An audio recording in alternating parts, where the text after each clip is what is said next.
Kinabukasan ng bagong kasal, ninakaw ng biyenan ang 3 milyong pisong dote ko at tinawagin pa akong gastadora. Nagulat ako sa pulis. Kinabukasan, 56 beses siyang tumawag sa akin masyadong huli na. Tiyak na hindi inaasahan ng buong pamilya Reyes ang angkan ng aking asawa ang mangyayari. Ang bagong kasal na babae na kahapon pa lamang tumapak sa kanilang bahay ay nangahas na ipatawag ang pulis para arestuhin ang biyenan niya mismo at ihatid sa barangay hall para sa investigasyon. Sabay na itinapon ko ang papel ng diborsyo sa mukha ng duwaging asawa upang mabawi ang 3 milyong pisong dote na pawis at luha ng aking mga magulang. Ang malambot na liwanag ng umaga ng Taglagas sa Maynila ay sumisinag sa puwang ng kurtina, nagtatahip ng manipis na gintong linya sa pulang kumot na may bordadong dragon at phoenix. Dahan-dahan akong nagmulat ng mata, ang buong katawan ay nanghihirap na parang pinagbalibag. Bunga ng mahabang araw ng pagtanggap ng bisita, pagbibiyahe at pagngingiti sa daan-daang tao sa wedding venue sa Quezon City noong isang araw. Malinaw pa rin ang lahat ng iyon sa bawat kalamianan ng aking katawan. Bahagya akong kumikilos at naramdaman ko ang katahimikan ng bahay ng aking asawa na nasa isang makitid na eskinita sa Mandaluyong. Ito ang aking unang umaga bilang isang asawa, bilang isang manugang, isang kakaibang pakiramdam ang lumukob sa aking dibdib, ngunit sinabi ko sa sarili ko na kailangang magpaayon, maingat akong bumangon, pinigilan ang anumang ingay, para makatulog pa ng kaunti si Carlos ang asawa ko na kasalukuyang opisyal na. Nakahiga siya na nakaharap sa kabilang dako, humihinga ng pantay. Bumaba ako sa kama, nagsuot ng tsinelas, at maingat na lumakad patungo sa dresser na kahoy na nakalagay sa sulok ng silid. Magulo ang mesa, mga compact powder, lipstick, at iba't ibang clip na naiwan ng makeup artist kahapon. Ngunit agad na napako ang aking tingin sa isang malukong red velvet box na maingat na nakalagay sa ikalawang drawer. Hindi ito isang ordinaryong kahon. Sa loob ng malambot na telang iyon ay nakasilid ang lahat ng pagmamahal, pawis at buong buhay na ipon ng aking mga magulang. Ang aking tatay at nanay ay mga magsasaka mula sa lalawigan. Buong buhay silang nagpagal sa lupa, nagtipid ng kaunti-kaunti, at nagawa nilang bilhin ang isang piraso ng lupain sa tabi ng kalsada. Nang malapit na ang araw ng aking kasal, nagpasya silang ibenta ang kalahati ng lupang iyon at inilagak ang lahat ng perang nalikom sa isang time deposit na bank account na nasa pangalan ko. 3 milyong piso. Eksakto. Noong gabi, bago ang kasal, hawak ng mahigpit ng aking nanay ang aking kamay. Isinaksak ang bank card sa loob ng red velvet box kasama ang isang gintong kuwintas at bulong na nagsabi, "Anak, ito ang iyong pananggalang para may pera kang sarili pagpasok sa ibang pamilya, para may lakas ka na tumayo para sa iyong sarili."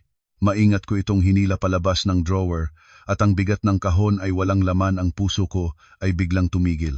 Mabilis kong binuksan ang tansong click at bumukas ang takip. Ang gintong kuwintas ay nandoon pa. Ngunit sa slot ng card sa tabi nito, ang aqua-colored na bank card na naglalaman ng 3 milyong piso ko ay ganap na nawala. Napatigil ako, paulit-ulit na kumukurap, inilihis ang malambot na lining sa loob para tingnan kung nahulog sa ibaba. Wala.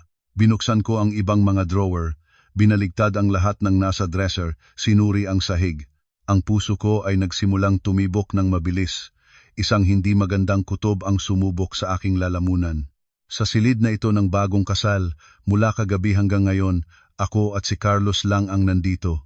Nakasara ang pintuan mula sa loob, imposibleng may magnanakaw na pumasok dito para kunin lang ang isang bank card at iiwan ang ginto. Mabilis akong lumingon at lumapit sa kama. Malamig ang aking kamay nang marahas na hinawakan ang balikat ng aking asawa. "Carlos, gising na. Kailangan natin pag-usapan ito ngayon din." Nakunot ang noo ni Carlos, nagbunganga ng ilang beses, pagkatapos ay dahan-dahang nagmulat. Squinted niya ako. Ang antukin na mukha ay lantarang nagpapakita ng inis sa pagiging ginising ng maaga. "Ano ba iyon? Biglaan naman." "Maaga pa. Hayaan mo akong matulog ng konti pa." Na pagod ako kahapon sa pag-iinom kasama ang mga bisita. Tumayo akong tuwid, mga kamay nakakrus sa harap, ang boses ay pinipigilan ang panginginig, ngunit nananatiling malamig at matatag. Saan na ang bank card ko na nakalagay sa velvet box sa dresser? Kagabi, bago matulog, sarili kong inilagay iyon doon. Ngayon, wala na. Sa pagdinig ng salitang bank card, tila bigla na nawala ang antok sa mukha ni Carlos. Umupo siya, kumamot ng ulo, ngunit ang mga mata ay lumilihis, tinitingnan ng walang patutunguhan ang kurtina ng bintana. Ang kanyang kilos ay napaka hindi natural. Lumunok siya, nag-ahem, at sumagot ng mas mababa kaysa karaniwan. Hindi ko alam iyon. Ikaw ang nag-alaga ng iyong sariling gamit, bakit mo tinatanong ako? Siguro, nakalimutan mo kung saan mo inilagay, o nahulog sa loob ng bag mo. Tingnan mo uli mamaya. Tumingin akong diretso sa mga mata ni Carlos, sinisikap na mahuli ang kanyang tingin. Magsisimula na akong mabigo. Mahigit 1 taon kaming nag-ibigan bago kami nagpakasal. Lagi niyang ipinapakita na siya ay matapat at mabuti, ngunit ang kanyang kilos ngayon ay nagpapakita ng malinaw na pagtatago. Huwag kang magsinungaling. Kagabi, nang tinanggal ko ang aking mga alahas, ikaw ang nakatayo sa tabi ko, at sinabi mo pa na mailagak ko ng maayos baka mawala. Nakakulong tayo pareho dito magdamag. Ibigay mo ang card ko. Nagsimulang magalit si Carlos. Pinagod niya ang kanyang mukha, kinuha ang telepono mula sa bedside table, pinindot ng walang kabuluhan ang ilang buton, pagkatapos ay ibinaba ito. Huminga siya ng malalim, at kahit ngayon, hindi niya tinignang diretso. Nakakatawa ka, para saan ko kukunin ang card mo? Wala akong hawak, huwag ka nang gumawa ng gulo. Baka marinig ng nanay niya, maaari niyang pagalitan ka. Kaunting awa sa unang ilang araw bilang bagong manugang. Ang mga salita ni Carlos ay parang nagbuhos ng langis sa apoy. Hindi lamang siya hindi tumulong para mahanap ang aking ari-arian, ginamit pa niya ang banta ng kanyang ina para pigilan ako. Lumapit ako sa kama. Handa nang sabihin ang totoo. Hindi ko mapapayagan ang ganoon kalaking halaga na mawala ng ganito sa loob ng bahay na ito. Habang bubuksan ko na ang aking bibig, isang malamig na tunog ang umingay mula sa pintuan.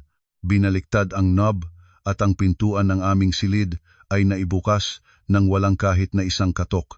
Ang pumasok ay wala ng iba kundi si Doña Esther, ang biyenan ko. Nakasuot siya ng dark floral silk na damit panloob, mahigpit ang mukha, ang mga kilay ay nakangil na puno ng kapangyarihan. Ang kanyang tingin ay lumampas sa akin nang malamig na tumitindig ang balahibo, pagkatapos ay huminto kay Carlos na nakaupo ng nakayuko sa kama. Ang pagsasarili ng biyenan na pumasok nang walang pahintulot sa silid ng bagong kasal ng kanyang anak at manugang noong umaga ay nagpabato sa akin na hindi na ako nakakatugon.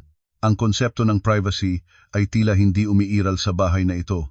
Dahan-dahang lumakad si Doña Esther papasok sa gitna ng silid, nakatiklop ang mga kamay sa harap niya at nagsalita sa utos, malinaw bawat salita, winasak ang nakapagbibigay init na katahimikan sa pagitan namin ng mag-asawa. Huwag na kayong maghanap. Kinuha ko na ang card na iyon, huwag mong pahirapan si Carlos. Wala siyang alam. Ang pag-aaway ng umaga agad. Gusto mo bang guluhin ang buong bahay na ito? Umayos ka na.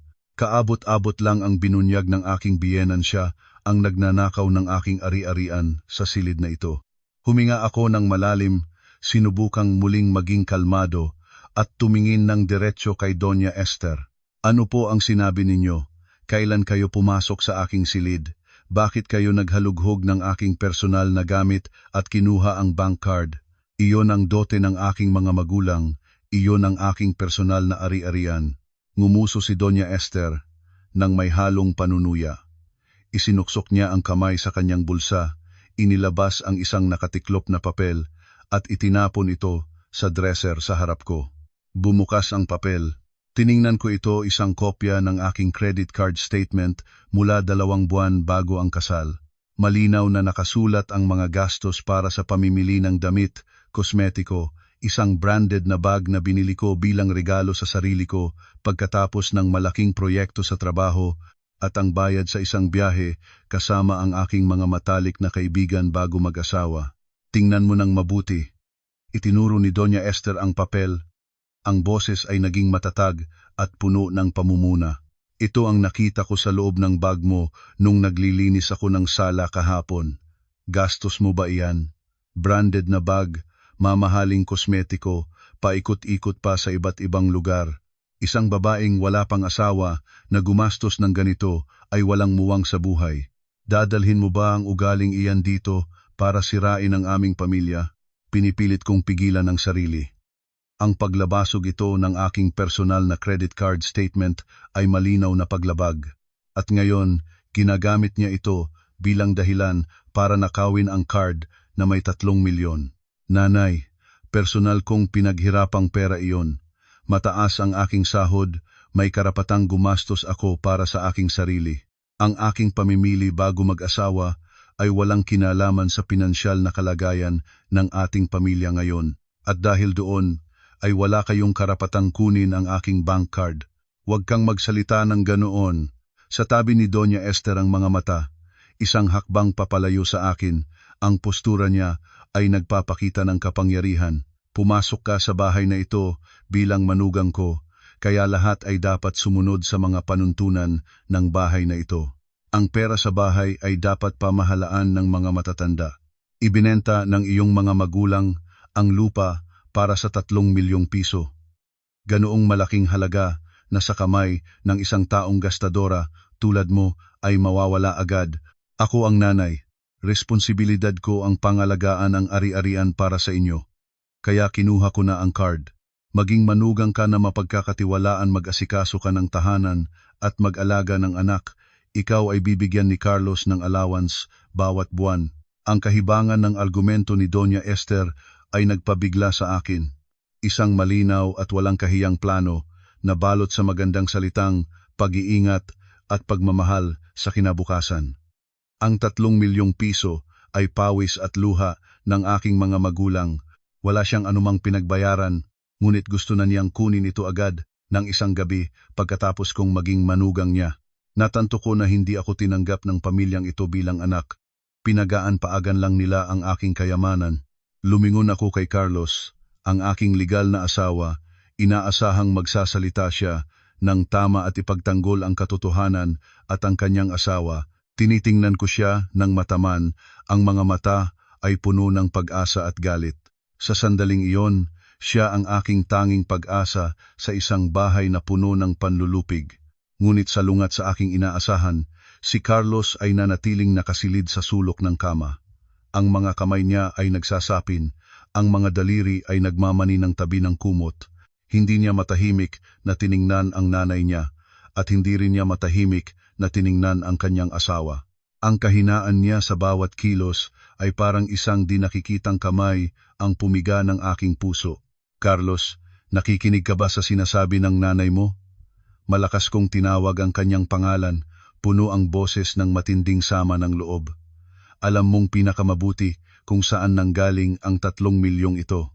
Kailangan na ipinagbili ng aking mga magulang ang kalahati ng lupain nilang pinagpaguran para lang may pondo akong mapagandalan sa pagtatayo ng pamilya kasama mo. Alam mo ring sarili akong nagtipid mula noon, hindi kailanman umasa sa iba.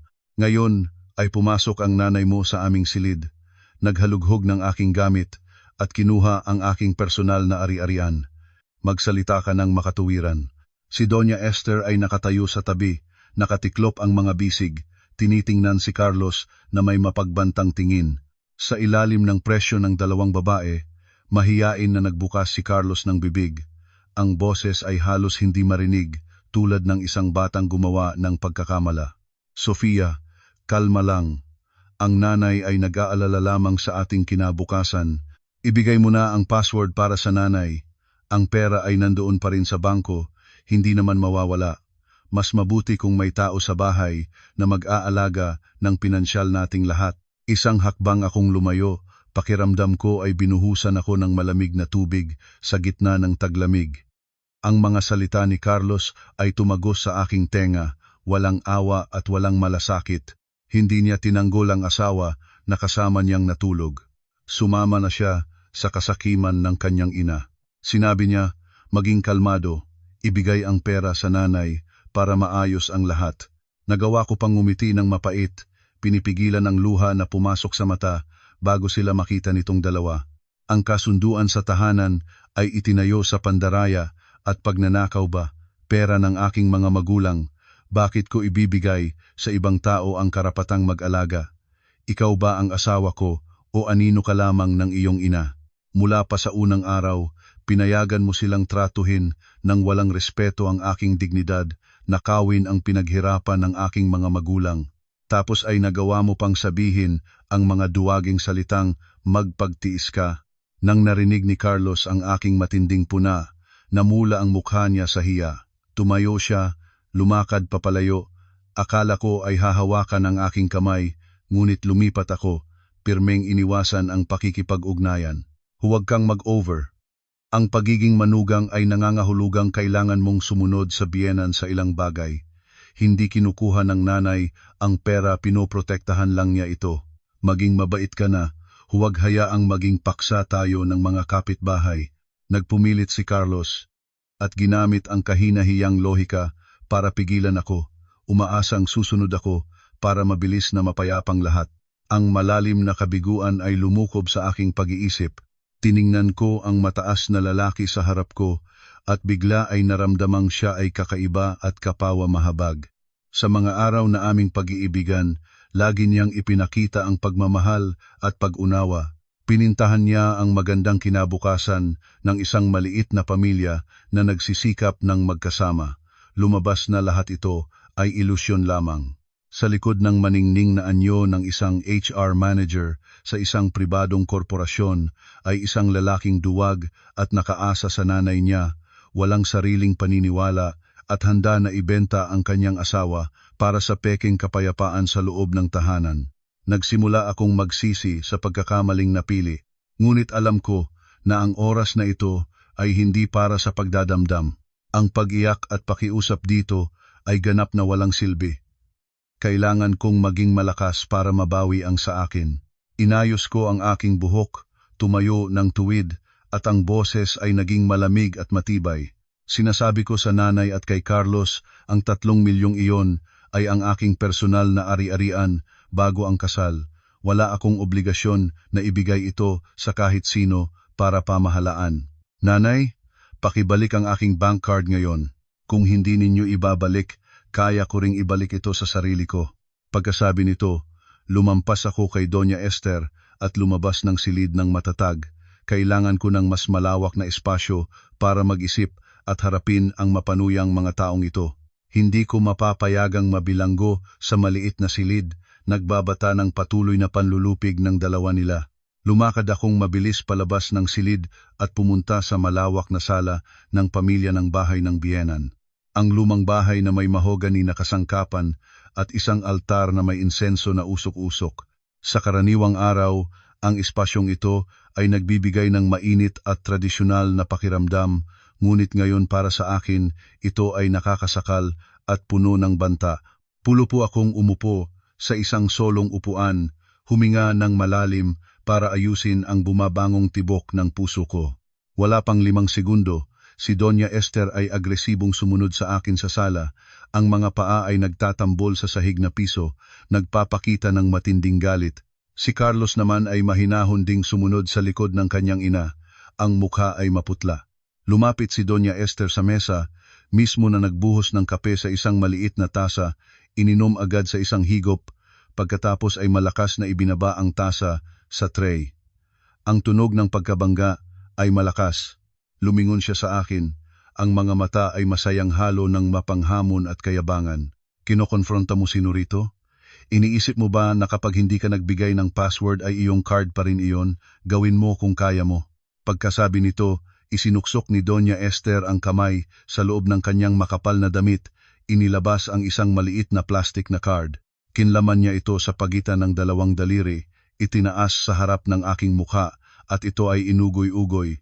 Nakita ang card na iyon, parang kumukulo ang dugo ko at inaangat sa aking utak. Iyon ay ang aking PhilSys National ID. Nanay, bakit kayo may hawak ng aking National ID?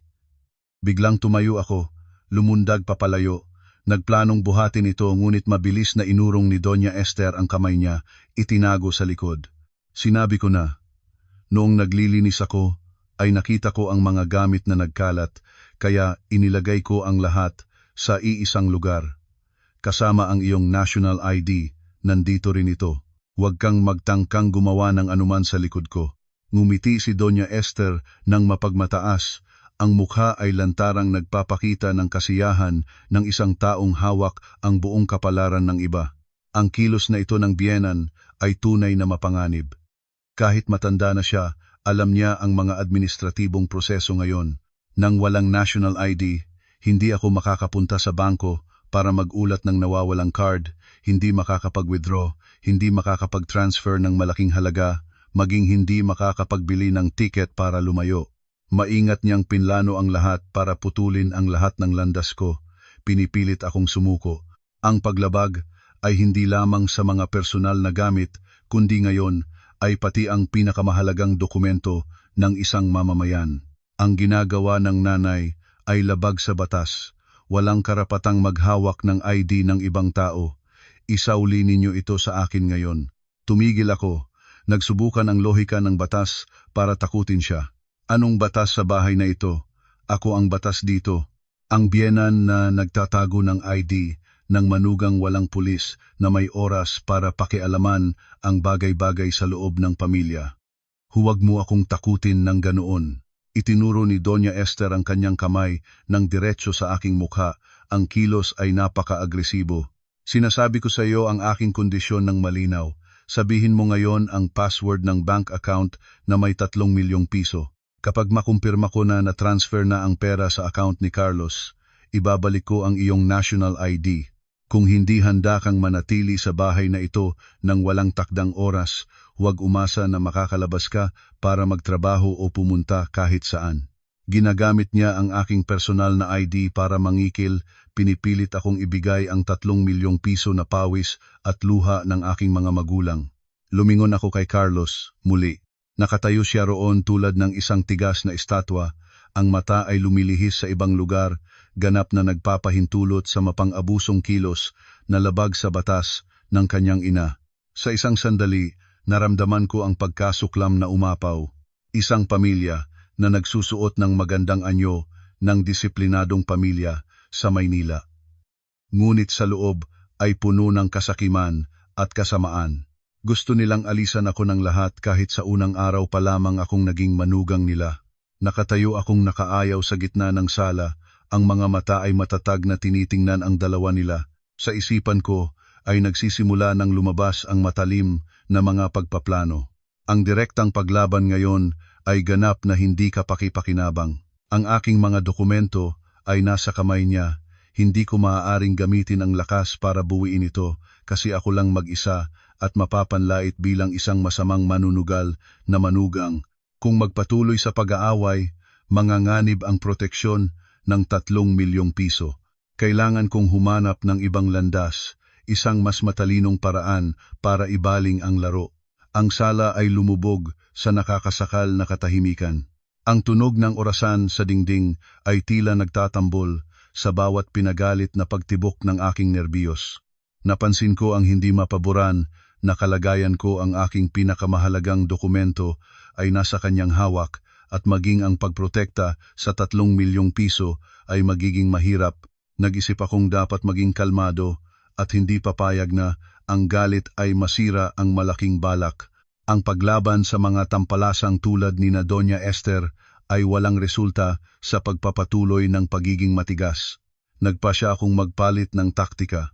Gagawin kong papel na isang mahina, masunurin at nagpapasakop na manugang. Huminga ako ng malalim at unti-unting pinawalan ang kapangyarihang hawak ko. Pinigilan ko ang aking sarili na ibaba ang boses. Ang mga mata ay nakatingin sa sahig, nagpapakita ng mapagkumbabang kilos.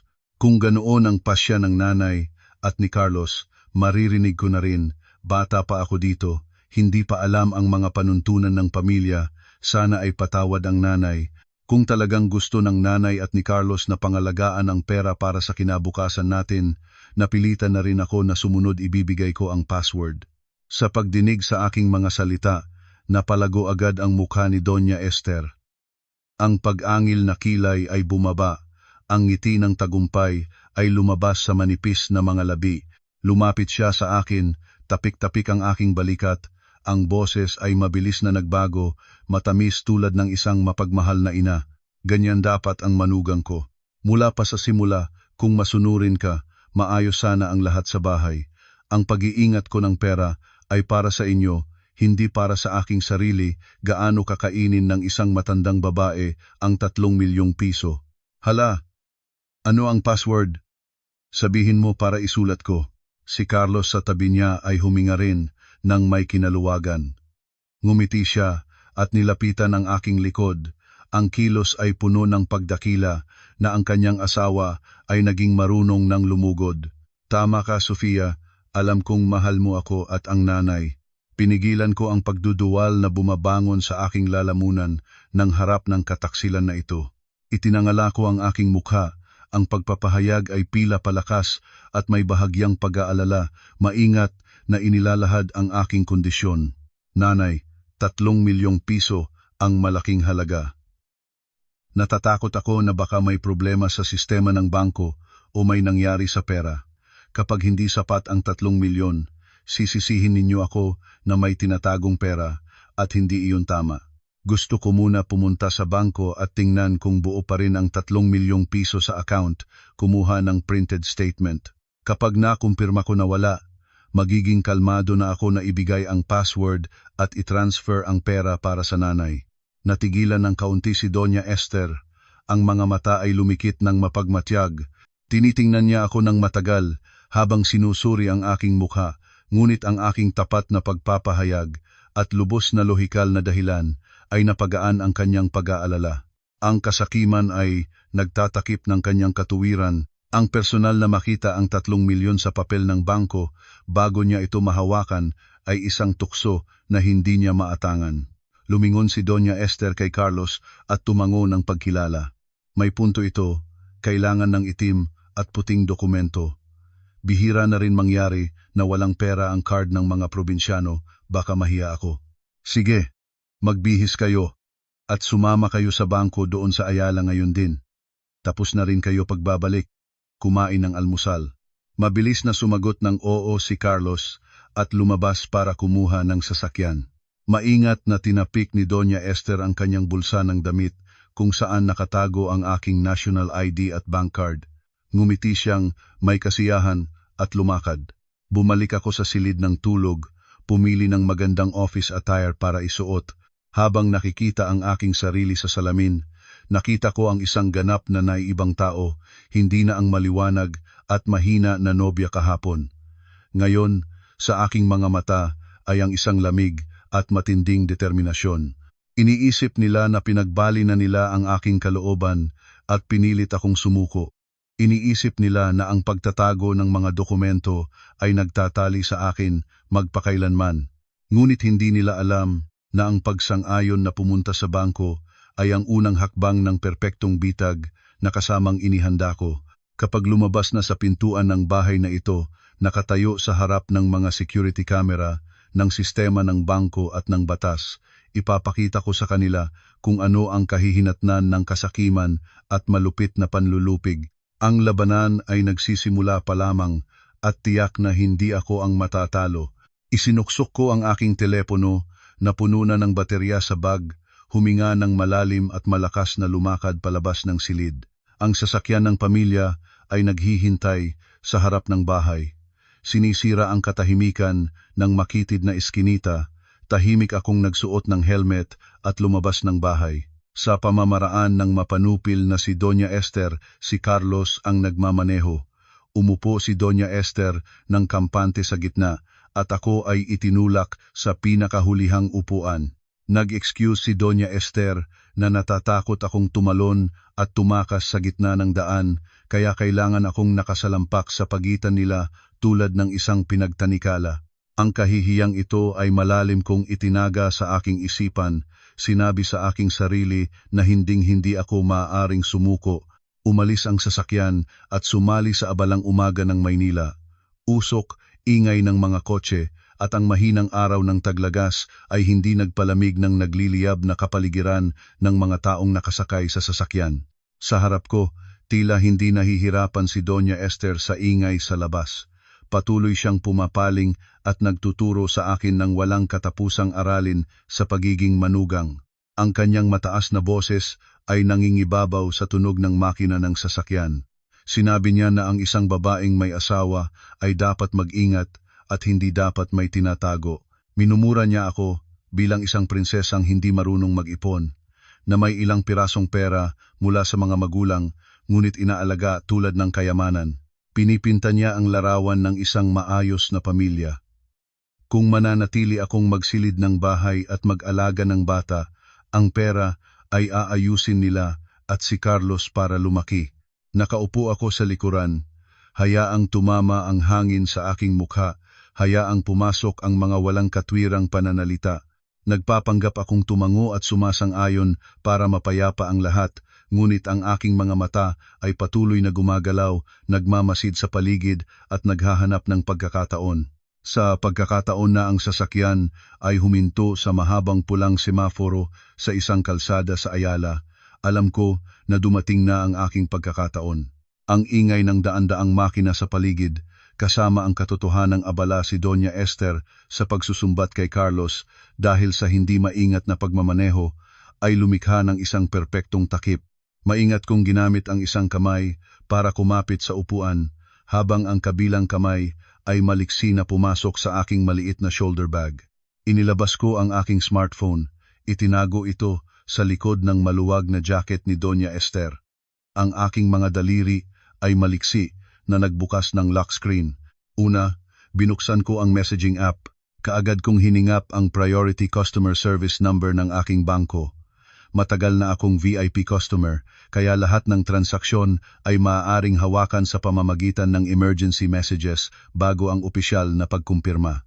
Mabilis akong nag-type ng kahilingan na i-lock ang lahat ng transaksyon para sa card na may huling numero 8899 na may pangalang Sofia de la Cruz. Binigyang diin ko na may panganib ang card na ito na gawing biktima ng di-autorisadong transaksyon at hiniling ang agarang pagpapanatili ng balanse na 3 milyong piso. Sa loob ng ilang segundo, lumiwanag ang screen na may auto-reply mula sa sistema ng bangko na nagkukumpirma na ang kahilingan ay pinoproseso at ang account ay pansamantalang na-freeze. Ang nakakabahalang bato sa aking dibdib ay naangat ng kalahati, ngunit hindi pa ito sapat.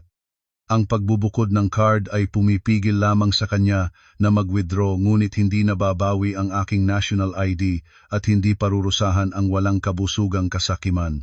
Nagpasya akong gawin ang mapagpasyang hakbang.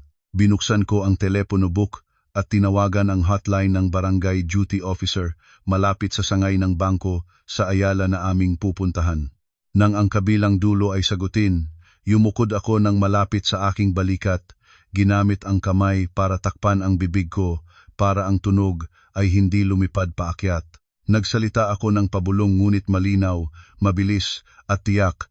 Ibinigay ko ang aking pangalan at iniulat ang kasalukuyang sitwasyon na ako ay pinigilan ng aking biyenan na magnakaw ng aking personal na ari-arian bago ang kasal na nagkakahalaga ng 3 milyong piso at itinatago ang aking PhilSys National ID. Ibinalita ko ang eksaktong address ng sangay ng bangko sa Ayala, kung saan kami pupunta at hinikayat ang mga opisyal ng barangay na magpadala ng tauhan para suportahan ang pagprotekta ng ari-arian at kaligtasan ng mamamayan dahil ang nasasangkot na partido ay agresibo at pinipilit ang mga bagay. Kumpirma ng duty officer ang impormasyon ng maikli at nangako na magpapadala kaagad ng kaugnay na tauhan. Mabilis akong nagputol ng tawag, pinunasan ang kasaysayan ng tawag at isinuksok ang telepono ng malalim sa ilalim ng bag ko nang nagbabago na ang ilaw trapiko sa berde. Sumabog ang sasakyan pasulong at si Doña Esther ay muling nagsimulang kumanta ng papuri sa kanyang sariling karunungan, ganap na hindi nalalaman na ang patibong ng batas ay tahimik kung pinilit sa kanyang leeg. Huminto ang sasakyan sa harap ng malawak na tile courtyard ng isang pangunahing sangay ng bangko sa Ayala Avenue, Makati. Pagbaba, iginawad ni Doña Esther ang kanyang mga kamay, huminga ng malalim na parang papasok siya sa isang kayamanang pag-aari niya. Maingat na sinelo ni Carlos ang kotse at tumakbo para tulungan ang ina niya. Tahimik akong sumunod sa likod ng dalawa, inaayos ang aking damit. Ang ingay at kaguluhan sa labas ay kasing dami ng katahimikan at kalinisan ng lobby ng bangko nang makapit kami sa loob. Magaan na pabango sa hangin, mga maayos na hanay ng padded na upuan sa paghihintay, ang nakapagpapahiwatig na tunog ng mga makina ng pagbibilang ng pera mula sa mga counter ay pantay-pantay na umaalingaw-ngaw, nagbibigay ng propesyonal at ligtas na kapaligiran. Tumingin-tingin si Doña Esther para hanapin ang upuan. Ang mga mata ay nagsindi nang makita ang karatulang nagtatanda ng Priority Customer Transaction Area.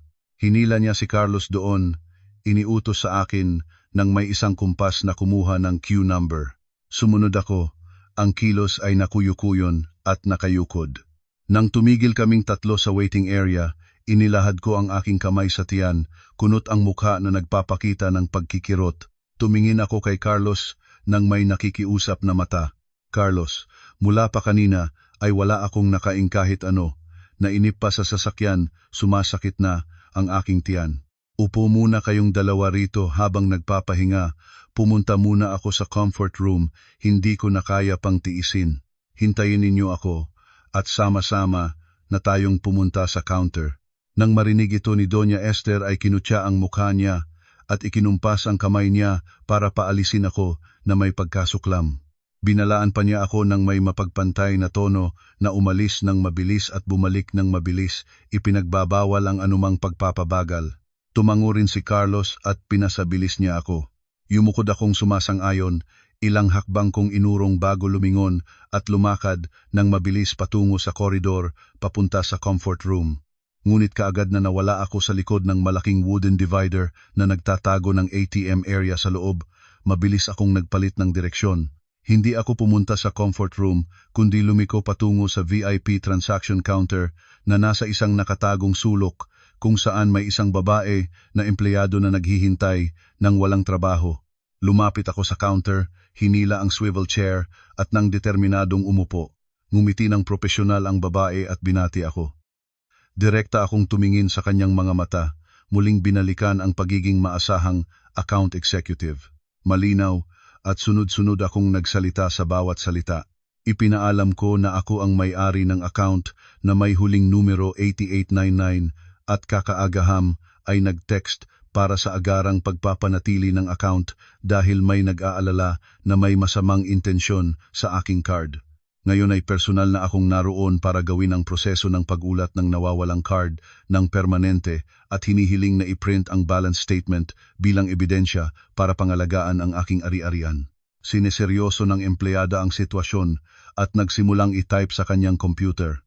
Hiniling niya na magpakita ako ng national ID para sa pagpapatunay ng pagkakakilanlan. Mahinahon akong kinuha ang aking telepono at binuksan ang aking digital ID app, ang aking PhilSys Digital Identification. Malinaw kong ipinaliwanag sa empleyada na ang aking pisikal na ID ay kasalukuyang itinatago ng isang miyembro ng pamilya nang hindi makatuwiran na may layuning magnakaw ng ari-arian. Hinihiling ko sa bangko na tanggapin ang valid na digital na dokumento ayon sa batas para pangalagaan ang aking mga lehitimong karapatan. Tumango ang empleyada at maingat na inihambing ang aking mukha sa portrait sa software, sinuri ang mga security layer ng fingerprint at identification number. Ang proseso ay naging maayos at mabilis. Sa loob ng wala pang 5 minuto, ang tunog ng printer ay nagsimula. Inilagay ng empleyada sa harap ko ang statement na may pulang seal ng bangko, nagkukumpirma na ang 3 milyong piso ay ganap na buo.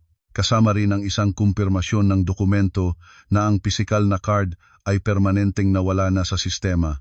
Lahat ng transaksyon sa pag-withdraw o paglipat ay ganap na hindi na validate. Mabilis kong pinirmahan ang aking pirma sa lahat ng mga dokumento, maingat na inilagay ang statement sa bag at pinalapit ito sa katawan. Isang pakiramdam ng kaginhawaan ang lumukob sa aking buong katawan. Ang aking kayamanan, ay ligtas na. Lahat ng pagsisikap na pilitin akong sabihin ang password ng Doña Esther ay walang kabuluhan na ngayon. Kapag ang bitag ay perpektong nabuksan na, ngayon ay panahon na para lumakad ng kalmado palabas at panoorin ang pinakamahusay na palabas ng araw. Dahan-dahan akong lumakad palabas mula sa VIP transaction area. Ang mukha ay panatag na parang walang nangyari. Sa waiting area, si Doña Esther ay paikot-ikot na parang langgam sa tiyang apoy. Ang mga mata niya ay puwali at naghahanap sa lahat ng direksyon nang makita ako mula sa kabaligtarang direksyon ng comfort room. Ang pagdududa sa kanyang mukha ay agad na sumabog bilang galit. Nagmadaling lumapit si Doña Esther sa akin ng malalaking hakbang. Ang kanyang magaspang na kamay ay nakabukas, nagtatangkang hawakan ang aking kwelyo, ngunit mabilis akong umurong ng isang hakbang para maiwasan ito. Nasaan ka kanina? Sinabi mong pupunta ka sa comfort room. Bakit ka nang galing sa kabilang sulok na iyon? Gumawa ka ng anuman sa likod ko, tama ba? Nagbanta si Doña Esther. Ang mukha ay namumula ng matalim, ang mga kulubot sa noo ay nagtipon-tipon, napaka-agresibo ang hitsura. Mabilis ding sumunod si Carlos sa likod ng nanay niya. Ang mukha ay nalito sa hindi niya naiintindihan. Tumayo akong tuwid, maluwag ang mga kamay sa magkabilang tagiliran, tumingin kay Doña Esther ng may awa. Itinuro ko ang aking ulo sa transaction counter. Sinabi ng sapat ang lakas na marinig ng ilang tao sa paligid. Pagkatapos ng comfort room ay napuntahan ko ang counter para sabihin sa empleyado, hindi na ninyo kailangang hawakan ang card na iyon. Hindi rin ninyo kailangang malaman ang password. Kakaagaham ay natapos ko na ang proseso ng pag-ulat ng nawawalang card at permanenteng pagbubukod ng account na may 3 milyong piso. Ang plastic card sa bulsa ng nanay ay isang piraso na lang ng plastic na walang halaga, kahit itapon sa basurahan ay walang mag-aasikaso. Sa pagdinig nito, ang mukha ni Doña Esther ay mula sa mainit na pula ay naging maputla-putla tulad ng isang bangkay. Ang mga mata niya ay naging malaki. Ang bibig ay bahagyang nagbukas ngunit walang salitang lumabas. Isinuksok niya ang kamay sa kanyang bulsa ng damit, inilabas ang aqua-colored na card, tiningnan ito ng matagal, pagkatapos ay tumingin sa akin na parang tumingin sa isang halimaw. Kinailangan ng ilang 10 segundo para ang kanyang utak ay maproseso ang nakakamanghang impormasyong ito. Pera, pangarap ng kayamanan, kapangyarihang kontrolin ang manugang lahat ay naging usok sa isang kisap mata. Ang hindi mapalagiang pagkabigo ay mabilis na naging hindi makontrol ang galit. Mga tao, tingnan ninyo ito, ang hindi magandang manunugal na manugang na ito. Bigla na lang sumigaw ng maingay si Doña Esther. Ang tunog ay umingay sa buong malawak na labi ng bangko. Ang nakakasagbal na ingay ay nagulat sa lahat ng nag-iingat sa kanilang transaksyon at napilitan silang lumingon. Hindi doon natigil si Doña Esther, biglang lumuhod ang 2 tuhod niya sa malamig na piso. Naggulong siya sa sahig, ang mga kamay ay paulit-ulit na tumampal sa malamig na tile, ang mga paa ay nagpatumba-tumba sa hangin tulad ng isang batang titig sa laruan. Ang damit na seda ay nakunot, ang buhok ay gumagalaw, ang imahe ng isang disiplinadong biyenan ay ganap na nawala, pinalitan ng mukha ng isang walang pinag-aralang tao na nagpapakita ng parang sanggol na pag-iyak. Habang gumugulong siya, umiyak ng malakas si Doña Esther, ang luha at uhog ay nagbubuo sa kanyang mukha. Niloko niya ako, pumasok siya sa aming pamilya para magnakaw. Pinlano niya ang lahat para dayain ang aming pera. Ang asawa ko at anak ko ay nagpalaki ng bata ng maayos, at ito ang tanaw na ginawa ng babaeng drago na ito. May nakakaalam ba ng aking pagdurusa? Ang mga kasinungalingang ito ay bulag-balang ibinuwal para manipulahin ang karamihan, para gawing salarin ang akin. Si Carlos ay nakatayo ng tigas tulad ng napatigil. Ang kahihiyang nararamdaman niya ay kitang-kita sa kanyang mukha habang daan-daang mata ang nakatuon sa kanila. Mabilis siyang yumukod, ginagawa ang lahat niya para itayo si Doña Esther. Nanay, tayo na. Nandito tayo sa bangko, tinatawanan na tayo ng mga tao. Nanay, anong gawin ko na? Nagmumuno si Carlos. Nang hindi niya mapayapang mapatigil ang kanyang ina, ibinato ni Carlos ang kanyang galit sa akin. Lumapit siya, itinuro ng tuwid ang daliri sa aking mukha, ang mga mata ay namumula ng galit. Sofia, baliw ka na ba? Nakikita mo si nanay na umiiyak ganito pero nakatayo ka lang doon. Sino ang pumayag sa iyo na sarili mong ilock ang card? Pumunta ka sa counter ngayon din. Sabihin mo sa empleyado na buksan muli at kunin ang lahat ng pera para ibigay sa nanay. Mabilis, huwag palakihin pa ang kahihiyang ito sa pamilya natin. Tumingin ako kay Carlos nang may malamig na ngiti. Ang huling natitira pang pagmamahal sa aking puso para sa lalaking ito ay ganap na namatay kasabay ng kanyang mga salita kanina. Hindi ako umurong, tumingin ng diretso sa mahihinang tao sa harap ko at hayag na sinabi, "Anong marahas na pamamaraan? Sasampalin mo ba ako sa loob ng bangko? Pakinggan mo ito. Ang aking pera, ang aking desisyon kung ilolak o iboblock. Ang nanay mo ay nagnanakaw ng aking gamit, nagtatago ng aking ID para mangikil. Ngayon ay nagpapanggap na biktima at pinuputukan ako ng kasinungalingan. Kapag hindi ko ito naisakdal, ay maswerte na sila. Huwag mangarap na magpapaalam pa ako." Ang karamihan sa lobby ng bangko ay patuloy na lumalaki. Ang mga kliyente ay nag-iwan ng kanilang mga linya. Ang mga tao na nagsasagawa ng transaksyon sa ibang counters ay huminto at nagtipon, nagbabalot sa eksena ng mga pabilog. Ang mga bultog ng komentaryo ay walang tigil. May mga tao na umiling at pinintasan si Doña Esther bilang walang moral na biyenan. May mga tao rin na tumuro sa akin at hinusgahan akong mapanganib na manugang. Daan-daang cellphone ang itinataas. Ang flash ay paulit-ulit na kumikislap para mag-video at magkuha ng litrato. Ang insidente ay mabilis na naging libreng sirkus sa gitna ng lungsod. 2 security guard na nakasuot ng asul na uniforme ng bangko ay mabilis na tumakbo palapit.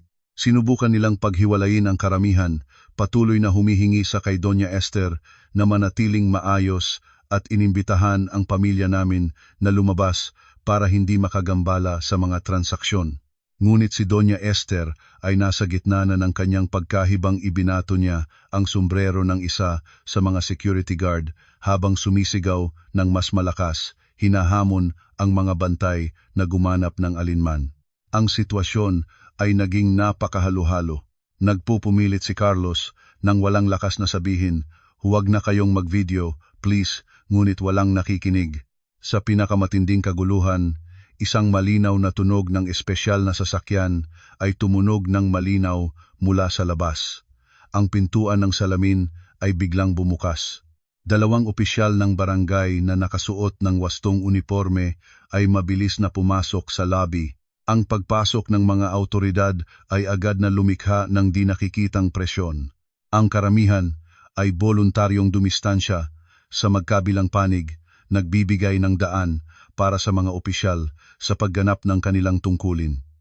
Ang mga telepono na lihim na nagre-record ay mabilis na ibinaba. Ang kapaligiran sa lobby ay biglang naging mabigat, nagiiwan lamang ng pekeng pag-iyak ni Doña Esther na nagsisikap na magpakita ng awa sa harap ng mga opisyal ng barangay. Ang mas matandang opisyal ng barangay na may kapwa opisyal ay naglibot sa paligid ng sitwasyon ng isang beses pagkatapos ay malakas na hiniling. Lahat ay manahimik, pakiusap lahat ay lumayas, bumalik sa inyong lugar. Sino ang gumagawa ng kaguluhan dito? Kung may problema, tumayo at ipaliwanag ng maayos, huwag humiga at mag-iyak sa sahig. Nang marinig si Doña Esther ang mga opisyal ng barangay, parang nakahanap siya ng lifeline. Nagmadali siyang tumayo, pinalis ng mabilis ang dust sa kanyang damit, ang mga luha ay dumausdos habang nagsimula siyang mag-iyak, tumakbo palapit sa bisig ng opisyal. Nagsimula siyang magulat habang nag-iiyak, ang mga daliri ay nakaturo sa akin ng mga kasinungalingan. "Mga opisyal ng barangay, pakiusap tulungan ninyo ang aming pamilya. Ang aking manugang ay nandaraya, pumasok siya sa aming pamilya para magnakaw ng aming ari-arian.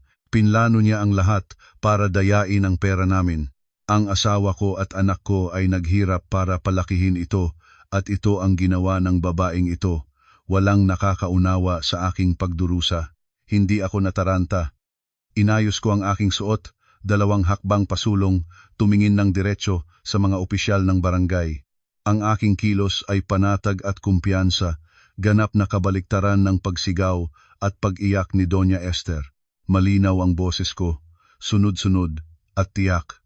Tinitiyak na ang lahat ng tao sa paligid ay maririnig ang totoo. Ulat ko sa inyo, mga opisyal ng barangay, ako ang tumawag sa hotline ng barangay kanina para iulat ang sitwasyon. Ang pangalan ko ay Sofia de la Cruz. Ang babaeng sumisigaw ng kasinungalingan ay ang biyenan ko. Ang katotohanan ay ganap na kabaligtaran ng kanyang sinasabi. Ngayong umaga, lihim na pumasok si Doña Esther sa aming silid, naghalughog ng aking mga gamit at ninakaw ang bank card na may 3 milyong piso ang dote ng aking mga magulang bago ang kasal. Higit pa doon, kinuha niya at itinago ang aking PhilSys National ID. Pinilit akong pumunta sa bangko para ibigay ang password para ilipat ang pera sa kanya bago niya ibabalik ang aking dokumento. Maaaring i-check ninyo ngayon ang kanyang kanang bulsa ng damit. Ang aking national ID at ang bank card ay nandoon pa rin. Nang marinig ng opisyal ang aking tuwid at lohikal na ulat, ang kanyang mukha ay naging seryoso. Lumingon siya kay Doña Esther, ang mapanganib na tingin ay nagpapakita ng babala. Narinig mo ba ang sinabi ng babae?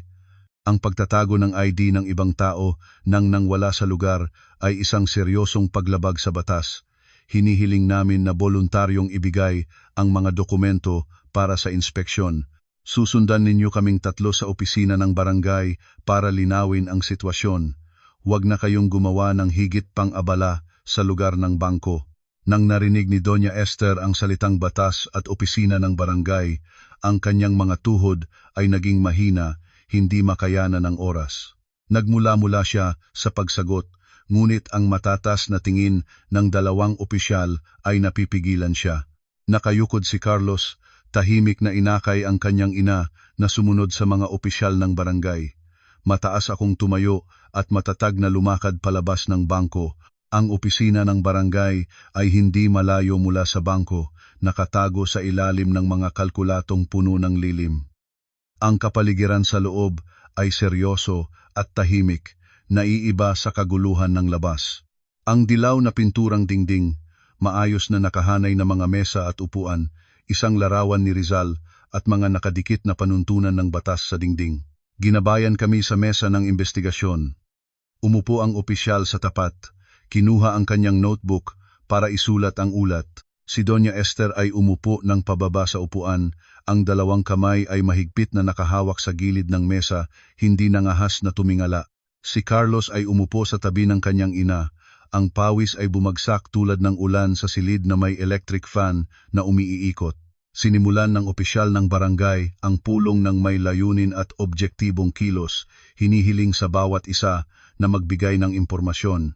Nang dumating ang aking pagkakataon, hindi na ako kailangang gumamit ng maraming salita. Binuksan ko ang telepono, na-access ang aking personal na email account. Ina-download at pinamaximize ang imahe ng notarisadong regalo ng ari-arian sa pagitan ko at ng aking mga magulang na may opisyal na seal ng abogado. Malinaw na nakasulat sa dokumento ang petsa nito bago ang aking pagpaparehistro ng kasal kay Carlos. Kasama rin ang na-download na file ng digital bank statement na nagpapakita ng 3 milyong piso na direktang inilipat mula sa account ng aking mga magulang sa probinsya patungo sa account sa aking pangalan, kasama ang nilalaman ng paglipat na nagsasabing regalo ng mga magulang para sa aking anak na si Sofia bilang pananggalang. Iniabot ko ang aking telepono sa harap ng opisyal. Ang boses ay kumpiyansa at matibay. Mga opisyal ng barangay, ito ang hindi matutumbasang legal na ebidensya. Ang pera na ito ay ang aking ganap na lehitimong personal na ari-arian na buo bago ang kasal at ibinigay ng aking mga magulang. Ang pamilya ng aking asawa ay walang anumang legal na karapatan at tungkulin na may kaugnayan sa kayamanang ito. Ang pagpasok ng aking biyenan sa aming silid, pagnanakaw ng bank card at pagtatago ng aking national ID para sa pangingikil ay malinaw na pagnanakaw ng ari-arian. Hinihiling ko sa mga autoridad na tugunan ito ng mahigpit ayon sa regulasyon para pangalagaan ang aking mga lehitimong karapatan.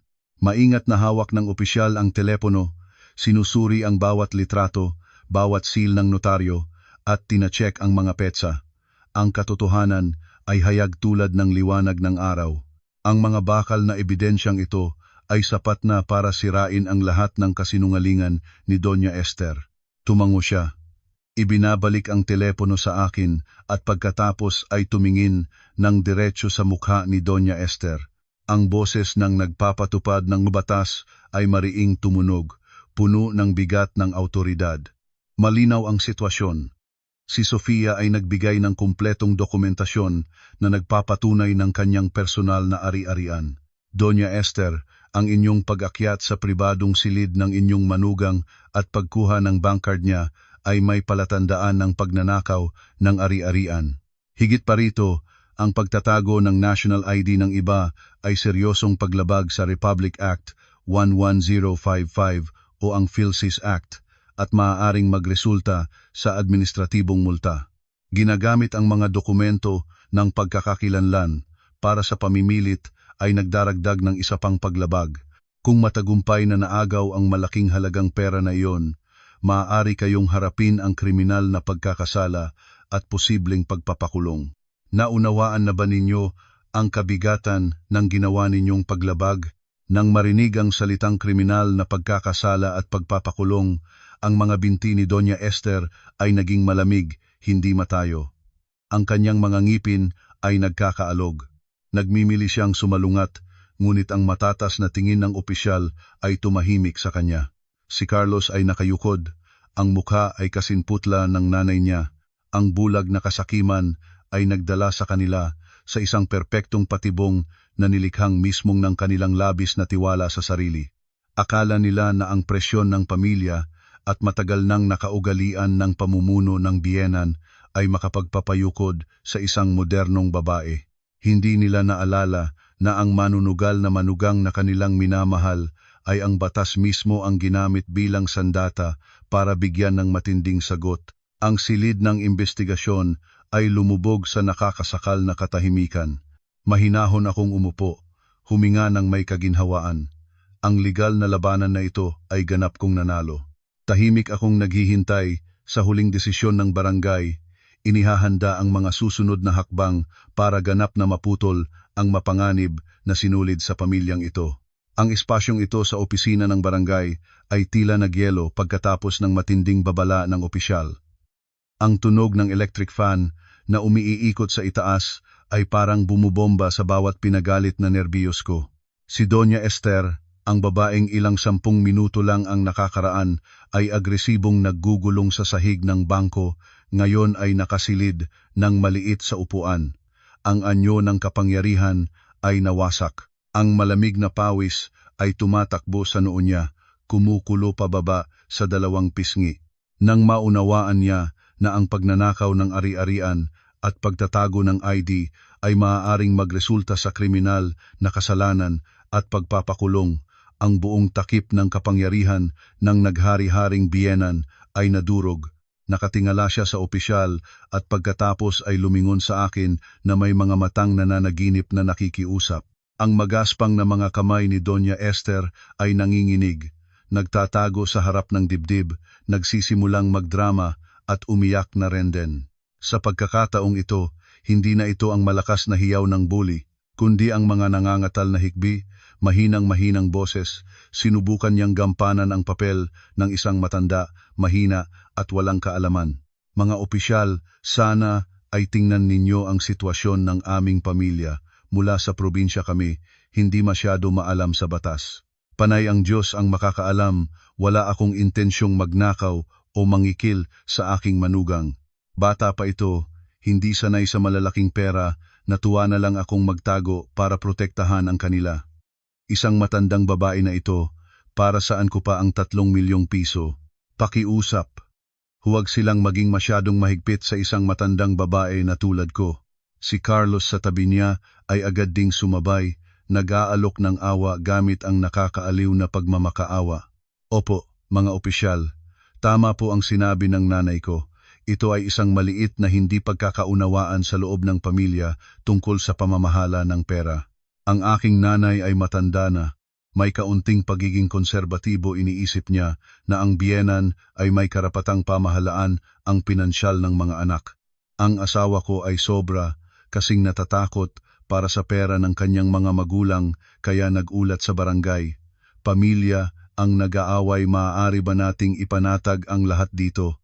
Ipangako ko na uuwiin ko ang nanay at ang asawa ko at payapain namin ang lahat, hindi na kami magdudulot ng abala sa mga opisyal. Sa pagdinig sa dalawang ito na lumilikha ng mga dukha at walang kaalaman, ang galit sa aking puso ay lalong lumago. Isang napakamalinaw na pagtatago. Kung ako ay isang mahina at walang kaalaman sa batas na babae, marahil ay maloloko na ako ng matamis na salitang ito. Ngunit nakita ko na ang kanilang madilim na puso. Tumingin ako ng diretso kay Carlos, ang lalaking iyon na nagpapalubog ng ulo sa hiya. Carlos, kausap mo ba ang mga opisyal gamit ang salitang hindi pagkakaunawaan? Anong hindi pagkakaunawaan ang magtatago ng lihim sa silid ng asawa mo para kumuha ng kanyang gamit?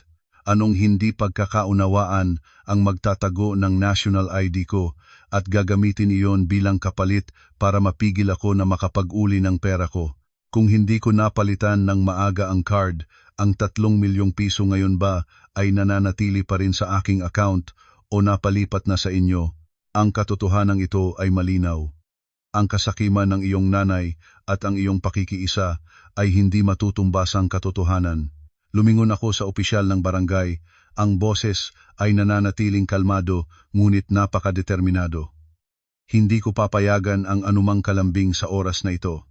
Mga opisyal, hindi ako sumasang-ayon na ayusin ito bilang isang usapin ng pamilya, ang isang bagay na may kinalaman sa karapatang pagmamay-ari ng personal na ari-arian at kalayaan ng mamamayan ay dapat resolbahin ayon sa batas.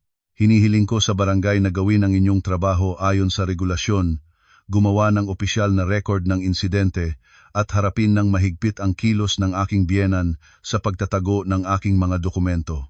Gusto kong mabawi agad ang aking PhilSys National ID. Kung walang angkop na parusa, ang mga taong ito ay patuloy na gagawin sa iba ang mga ganoong bagay. Si Doña Esther ay nagsimulang humikbi ng malakas, ang mga luha ay bumagsak ng marami, ang mukha ay nakunot. Ngunit alam kong ito ay mga pekeng luha. Hindi siya umiiyak dahil napagtanto niya ang kanyang kasalanan. Natatakot siya sa legal na kaparusahan. Tinapik ni Carlos ang mesa gamit ang dulo ng ballpen, hinilingang manatiling maayos ang lahat. Maingat niyang itinala ang mga pahayag ng lahat ng partido sa makapal na opisyal na notebook. Pagkatapos ng maingat na pagsusuri ng lahat ng detalye ng insidente mula sa ebidensya ng balance statement, notarisadong kontrata ng ari-arian, hanggang sa kilos ng paglikha ng kaguluhan sa loob ng bangko, ang opisyal ng barangay ay naglabas ng panghling desisyon. Ang kapaligiran sa silid ay naging napakatense na maririnig mo ang mabilis na paghinga ni Carlos. Ipinag-uutos kay Doña Esther na ilabas ang PhilSys National ID at ang bank card ni Sofia de la Cruz at ibigay ang mga ito ngayon din. Hindi pinahihintulutan ng mga autoridad ng barangay ang sinuman na kumilos sa paraan na nagtatago ng ID ng ibang tao na labag sa regulasyon. Ang opisyal ng barangay ay nag-utos ng may matibay na boses, hindi nagbibigay ng kahit isang segundo para maantala si Doña Esther. Si Doña Esther ay nanginginig, isinuksok ang kamay sa loob ng kanyang makapal na damit. Kinailangan ng matagal bago niya inilabas ang PhilSys National ID at ang aqua-colored na bank card. Inilagay niya ang 2 card sa mesa, ang mga mata ay puno ng pag-alinlangan at takot habang nakatingala sa akin. Kinuha ng opisyal ito, maingat na sinuri ang impormasyon sa card at pagkatapos ay ibinigay sa akin. Nang mahawakan ng aking mga daliri ang aking national ID, huminga akong may kaginhawaan tulad ng naalis ang isang bato na libo-libong kilo. Ang aking kalayaan at karapatang mamamayan ay naibalik na. Para sa bank card, dahil sarili kong iniutos ang permanenteng pagbubukod sa sistema, ang pisikal na card na ito ay walang silbi na ngayon. Gayunpaman, ang kilos ni Doña Esther na nagnanakaw at nagtatago ay totoo. Ipinagpatuloy ng opisyal ang pagbibigay ng karagdagang impormasyon. ang tono ay lumipat sa pagpapahayag ng uri ng parusa.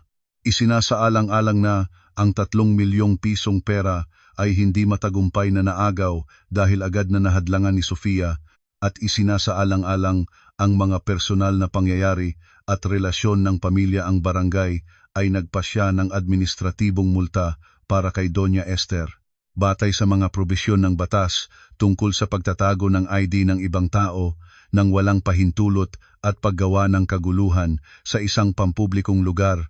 Ang parusa ay isang multa ng 2,000 piso at ang pagpapatupad ng 7 araw na administratibong pagpapakulong bilang babala. Nang marinig ang pariralang 7 araw na pagpapakulong, ang kapaligiran ay tila bumagsak sa harap ni Doña Esther. Bumukas ang kanyang bibig, ang mga mata ay napaikot pataas, nakatingin sa walang katapusang kawalan. 7 araw na nakukulong para sa isang babaeng lagi nilang ipinagmamalaki ang dignidad at disiplinang pampamilya. Para sa isang babaeng palaging naghahari at nagmamataas, ito ay isang napakamalalim na kahihiyan, isang mantsa na hindi mabubura. Biglang hinawakan ni Doña Esther ang kanyang kaliwang dibdib, humihinga ng mahirap sa bawat paghinga. Ang mukha niya ay naging kulay ube, ang katawan ay nawalan ng lakas at bumagsak sa sahig nang hindi inaasahan ng lahat. Nataranta si Carlos, sumigaw ng malakas, tumawid para alunan ang kanyang ina. Nanay, nanay, anong nangyayari? Mga opisyal, pakiusap, tawagan ng ambulansya. Ang nanay ko ay may sakit sa puso at mataas na presyon. Niyakap ni Carlos ang nanay niya, iniling ang mga balikat ni Doña Esther, ngunit ganap na nawalan ng malay si Doña Esther. Ang mga mata ay nakasara, ang hininga ay mahina. Ang biglaang sitwasyon ay nag-udyok sa mga opisyal ng barangay na kumilos ng mabilis. Isa ay agad na kinuha ang telepono para tawagan ang 911. Maingat na iniposisyon ni Carlos si Doña Esther sa sahig para matiyak ang kanyang paghinga.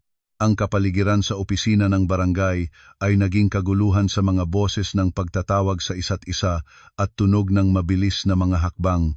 Nakatayo ako ilang hakbang ang malayo, tahimik na sinusundan ang lahat ng nangyayari. Ang aking puso ay walang espasyo, walang saya o kalungkutan. Ang kinaharap niya ay ang di maiiwasang kahihinatnan ng walang hangganang kasakiman at kasama ang kanyang inihasik. Ang batas ay walang malasakit, ngunit patas. Kung hindi siya nagplano na agawin ang pawis at luha ng aking mga magulang, kung hindi niya pinilit akong mahulog sa sukatan, ngayon ay sana isang biyenang nararapat na igalang pa rin siya. Ang tunog ng sirena ng ambulansya ay umingay mula sa malayo, bawat sandali ay lalo pang lumalaki, nagpapahayag ng isang katatagan ng katapusan para sa nabigong pagkuha ng kapangyarihan ng pamilya ng biyenan ko. Ang sirena ng ambulansya ay tumunog ng malakas at huminto sa harap ng opisina ng barangay. Ang mga medikal na tauhan na may stretcher ay nagmadaling pumasok. Mabilis nilang tinugunan si Doña Esther, sinukat ang presyon ng dugo, nakinig sa puso at agad niyang dinala sa stretcher para ilabas. Sumabay si Carlos nang malapitan sa tabi niya, ang mukha ay puno ng pawis at luha. Bago umakyat sa ambulansya, mabilis siyang lumingon sa akin, ang mga mata ay nagningas ng napakalalim na galit. Nginuya niya ang kanyang ngipin, itinuro ang kanyang kamay sa akin, malakas na inihayag na kung may mangyaring masamang bagay sa kanyang nanay, hindi niya kailanman patatawarin ang akin. Nakatayo akong di gumagalaw, siniagot ang banta na iyon sa pamamagitan ng malamig na katahimikan. Ang puso ko ay ganap na lumamig para sa lalaking ito. Pagkatapos na lumayo ang ambulansya, nang hindi nag-iiwan kundi isang kulay abong usok, bumalik ako sa mesa ng investigasyon ng barangay.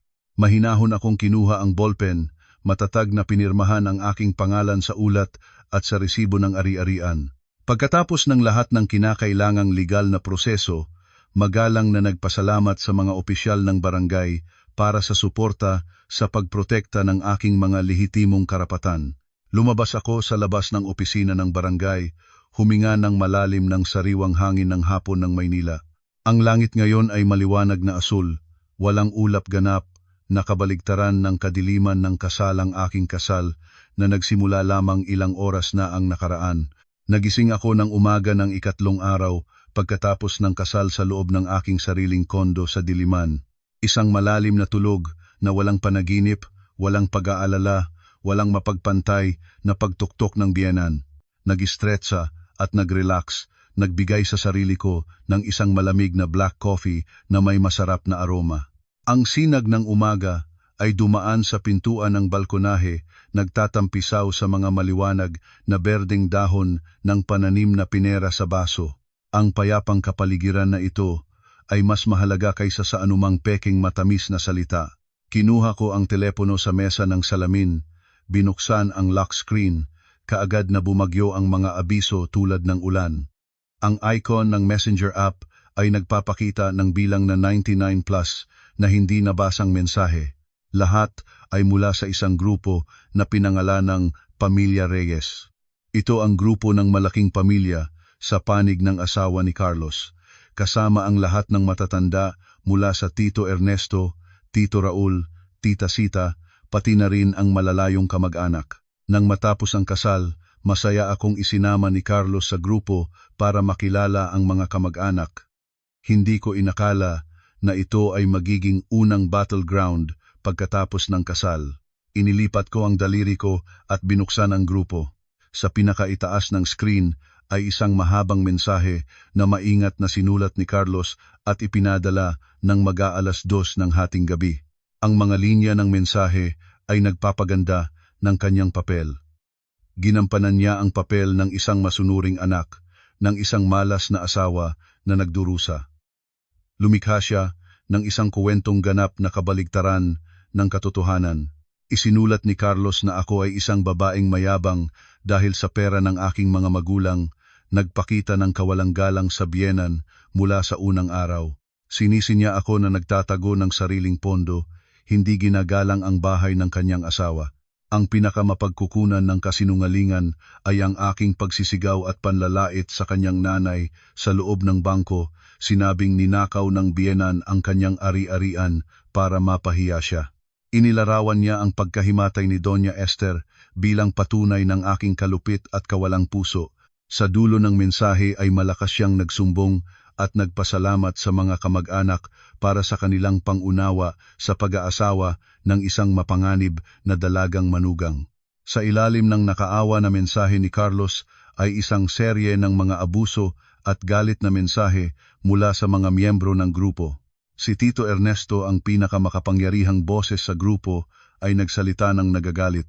Ipinahayag niya na hindi niya matanggap ang uri ng manugang na iyon. Hinihiling sa Carlos na ibalik agad ako sa aking sariling tahanan. Ang pamilyang Reyes ay hindi nagtatago ng uri ng tao na ang pera ay mas mahalaga kaysa sa pagpapahalaga. Si Tita Sita naman ay nagsulat ng may maasim na tono. Sinabi niya na alam na niya sa umpisa pa lamang na kapag tiningnan ang mukha ko ay makikita ng malinaw ang ugali ko. Mayaman ng kaunti at akala mo ay prinsesa na. Umangkop ng masama sa biyenan. Si Tita Dina naman ay patuloy na nagpadala ng mga emoji na nagpapahayag ng galit at nagpayo kay Carlos na dapat maging matapang sa pagdidisiplina ng asawa, na hindi payagan ang asawa na manaig sa kanya, at dapat pilitin akong personal na pumunta sa ospital para humihingi ng tawad sa biyenan. Daan-daang mensahe pa mula sa iba pang mga pinsan at kamag-anak ay nagmula rin, nagdala ng mga salitang nakakasakit sa aking dignidad at maging sa paraan ng pagtutuwid ng aking mga magulang sa akin. Binabasa ang mga mensaheng iyon. Hindi ako naramdamang galit ng walang kontrol sa kabaligtaran. Naramdaman ko na nakakatuwa at kaawa-awa ang isang grupo ng mga tao na nasabik sa iisang pirasong impormasyon. Hindi nila alam ang katotohanan, nakinig lamang sa pagrereklamo ni Carlos at handang lumunsad sa pagpapahirap ng isang babae na kararating pa lamang sa pamilya. Ang bagay na ito ay nagpatatag pa sa aking desisyon. Ang pamumuhay sa isang kapaligiran na puno ng pagtatakip ng masamang kilos at handang baligtarin ang katotohanan para pangalagaan ang huwad na karangalan, ang aking buhay ay tiyak na malulubog sa kadiliman. Ibinaba ko ang tasa ng kape sa mesa, pinagkuskus ang aking mga kamay. Alam ko na ang pag-alibay gamit ang mga salita sa social media ay walang silbi para sa mga taong lasing na sa panig. Ang tanging paraan para tumahimik sa mga hipokritong tao ay ang paggamit ng ebidensyong bakal. Umupo akong tuwid sa sofa, nakatuon ng napakataas ang konsentrasyon. Binuksan ang larawan sa aking telepono, pinili ang pinakamahahalagang dokumento na maingat kong kinuhang litrato bilang ebidensya sa opisina ng barangay kahapon. Iyon ay isang litratong malinaw at malapit na kuha ng opisyal na ulat ng administratibong multa na may pulang seal ng barangay. Sa ulat ay malinaw na nakasulat ang pangalan ni Doña Esther. Ang paglabag ay nakasulat ng malinaw sa itim na tinta ang pagtatago ng hindi makatuwiran ng PhilSys National ID at bank card ng isang mamamayan, kasama ang uri ng parusa na 1,200 pisong multa at 7 araw na administratibong pagpapakulong.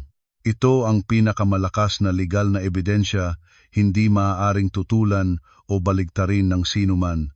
Kasama rin ang larawan ng kopya ng bank statement na nagpapatunay ng legal na pinagmulan ng 3 milyong piso na inilipat ng aking mga magulang bago ang kasal.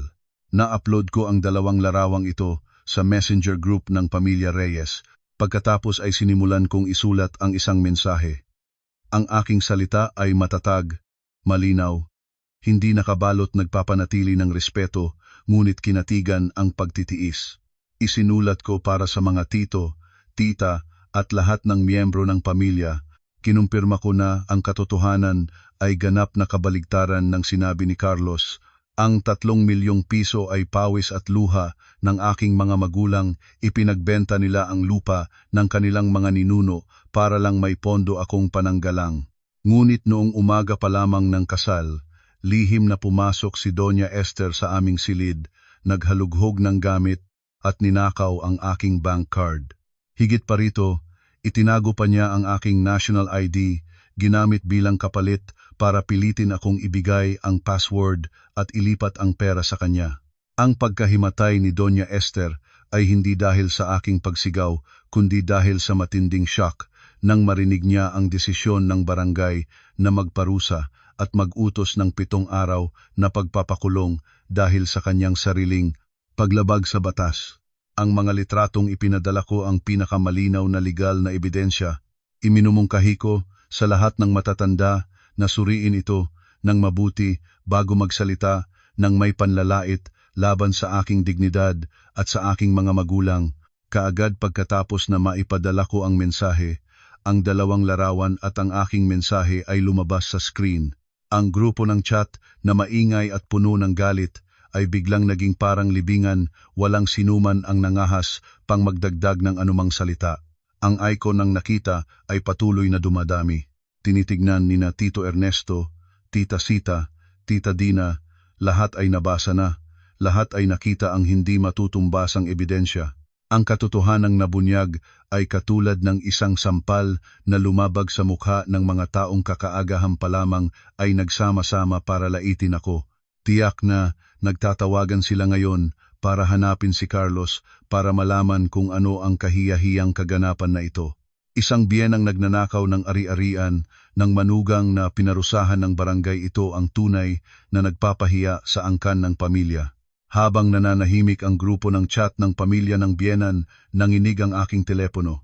Ito ang tawag mula sa aking nanay. Tiyak na nakarinig na siya ng balita o may nagsabi sa kanya ng kaganapan. Huminga akong malalim, pinindot ang sagot. Kaagad na magsasalita, maririnig na ang boses ng nanay ko na puno ng pagkabahala at lungkot. Sofia anak, ano na bang nangyari sa iyo? May nangyari ba sa pera? Binubuli ka ba ng pamilya ng asawa mo? Susunduin kita ngayon ng tatay mo. Ang boses ng tatay ko ay maririnig din sa background. Malakas, nagtatanong kung paano pumunta. Ang ilong ko ay naging maalon. Sa gitna ng bagyo, ang sariling pamilya ay palaging ang pinakaligtas na kanlungan, ang mga taong handang ipaglaban ako ng walang kondisyon. Pinigilan ko ang emosyon at mahinahon na nagsimulang ipaliwanag para mapayapa ang mga magulang. Tatay, nanay, pakikinig lang kayo. Lahat ay naayos na ko. Ang 3 milyong piso na ibinigay ninyo sa akin ay protektado na ng ganap sa tulong ng barangay at bangko. Ang biyenan ko na matakaw sa aking ari-arian ay pinarusahan na ng barangay at nasa ospital na ngayon. Nandoon na rin ako sa aking sariling kondo sa Diliman, hindi na ako babalik sa bahay na iyon kahit isang segundo. Huwag kayong mag-alala, ang inyong anak na babae ay malaki na, sapat na ang lakas para ipagtanggol ang sarili, hindi kaya ng kahit sino na mapahiya ako. Nang marinig nila akong malinaw at matibay ang salita, unti-unting naging payapa ang mga magulang. Nagbigay alam sa akin na isarado ng maayos ang mga pinto, mag-ingat sa paglalakad. Pagkatapos tapusin ang tawag, tiningnan ko ulit ang grupo ng chat ng pamilya ng biyenan na nananatiling tahimik. Naramdaman ko na pakiramdam ng tagumpay ay hindi nagdulot ng kasiyahan kundi kalayaan. Nalampasan ko na ang unang bagyo gamit ang aking determinasyon at kaalaman sa batas. Mayroon pa ring mga legal na proseso sa harap na kailangang harapin para ganap na maputol ang kasamang relasyong ito. Tumayo akong maayos at binuksan ang aparador para pumili ng magandang office attire. Bukas ay mayroon akong mahalagang appointment kay Abogado Santos para opisyal na tapusin ang lahat. Eksaktong 3:00 ng hapon. Ang katahimikang nakapalibot sa aking kondo sa Diliman ay napinsala ng tunog ng doorbell na tuloy-tuloy na nagrereklamo. Ibinaba ko ang libro na aking binabasa sa mesa ng salamin, dahan-dahang lumakad patungo sa pangunahing pintuan. Sa smart doorbell screen, nakita ko ang isang grupo ng 3 tao na naghihintay sa hallway. Una si Carlos na may iniinom na mukha. Ang mga mata ay lihim na naghahanap sa paligid. Agad sa likod niya ay si Tito Ernesto at si Tito Raul mula sa panig ng pamilya ng biyenan. Nakasuot si Tito Ernesto ng kayumanggi na linen na suit. Ang mukha ay seryoso, ang dalawang kamay ay nakatago sa likod, isang taong sanay sa pagutos. Si Tito Raul naman ay patuloy na hinahaplos ang manipis na buhok, ang mukha ay puno ng pagkainis. Huminga ako ng malalim, pinantay ang aking suot, pagkatapos ay iniluwag ang pinto. Ang mabigat na pintuan ay bahagyang bumukas. Mabalakal si Carlos na sumusulong, ngunit si Tito Ernesto ay inunahan siya at pumasok na may poste ng nakakatanda. Magalang akong lumukod ng isang hakbang, tumiling para hayaan silang pumasok sa loob. Kahit ang puso ko ay matagal nang lumamig sa lahat ng pagmamahal, pananatili ko ang pangunahing kagandahang asal sa mga mas matanda. Inimbita ko silang umupo sa sofa set ng sala, sarili ko na naghanda ng mainit na tsaa at nagserbi ng 3 tasa sa mga bisita. Ang usok ng tsaa ay tumataas ng palakas, ngunit hindi nagpapalubag ng nakakasakal na kapaligiran.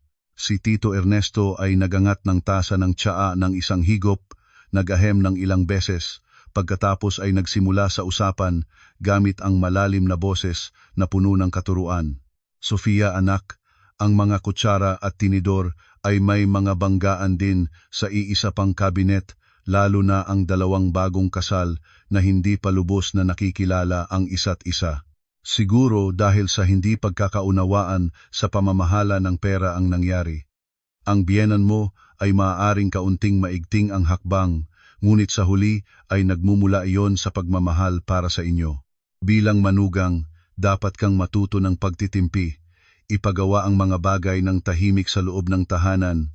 Huwag gumawa ng malaking ingay sa barangay at ipost ang lahat sa messenger para makita ng buong pamilya. Ganoon ay walang puso, nagpahiya sa tahanan ng pamilya Reyes. Nagtayo pa si Tito Ernesto at nagsabing gumawa raw ng sombrero at sinampalin ang sahig upang ipakita ang kanyang puot.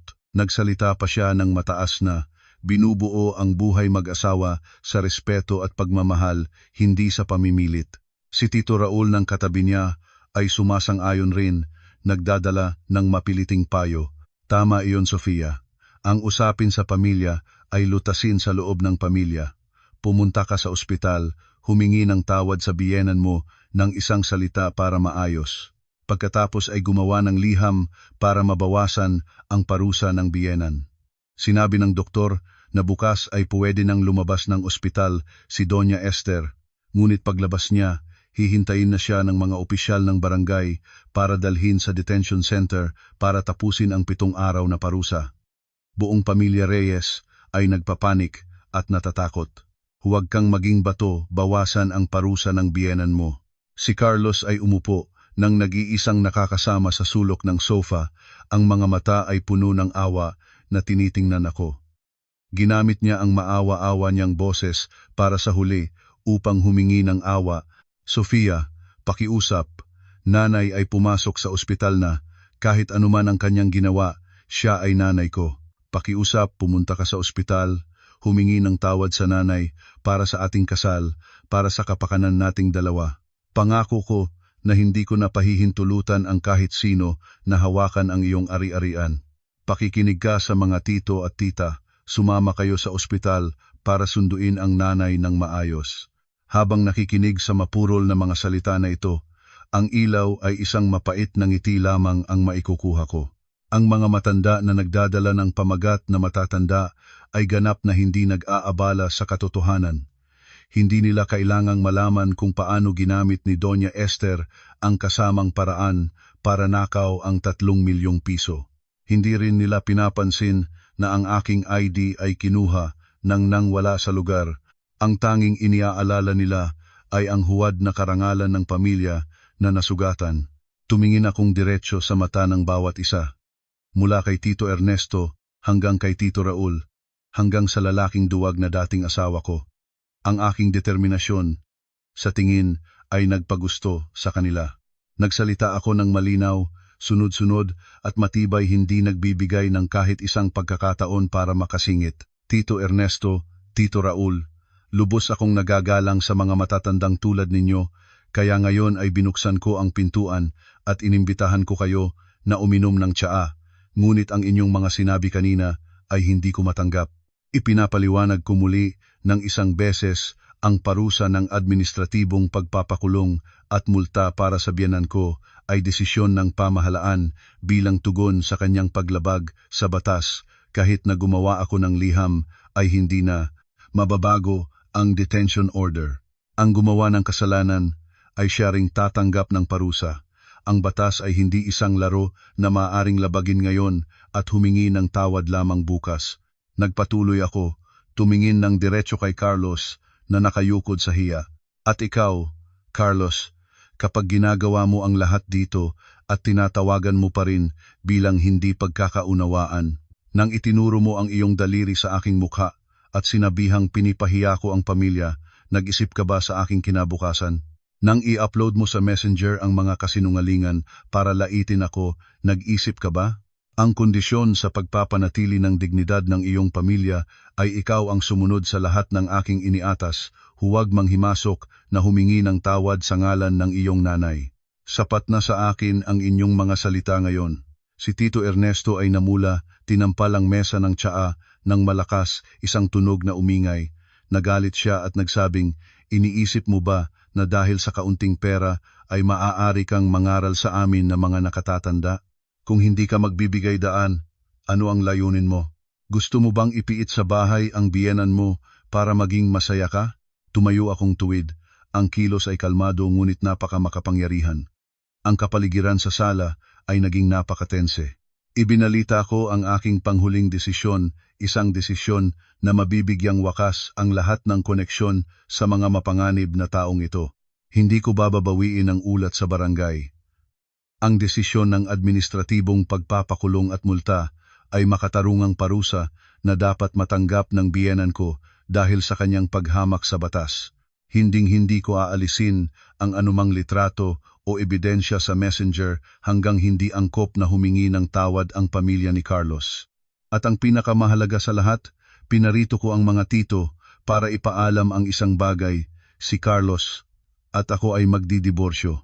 Hindi ako makapamumuhay kasama ang isang asawa na duwag at nagpapahintulot ng kasamaan at lalo nang hindi ako makapagtatagal bilang manugang ng isang pamilya na lagi ay nag-aabante para nakaw ang aking ari-arian.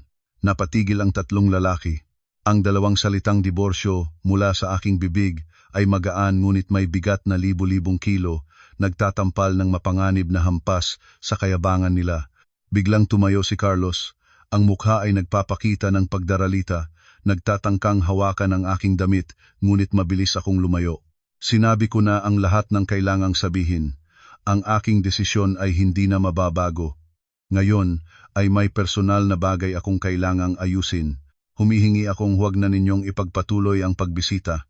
Lumapit ako sa pangunahing pintuan, malawak na binuksan at nakatayo na naghihintay. Ang aking determinasyon ay nagpapaunawa sa kanila na lahat ng pagtatangkang manghikayat ay ganap na nabigo.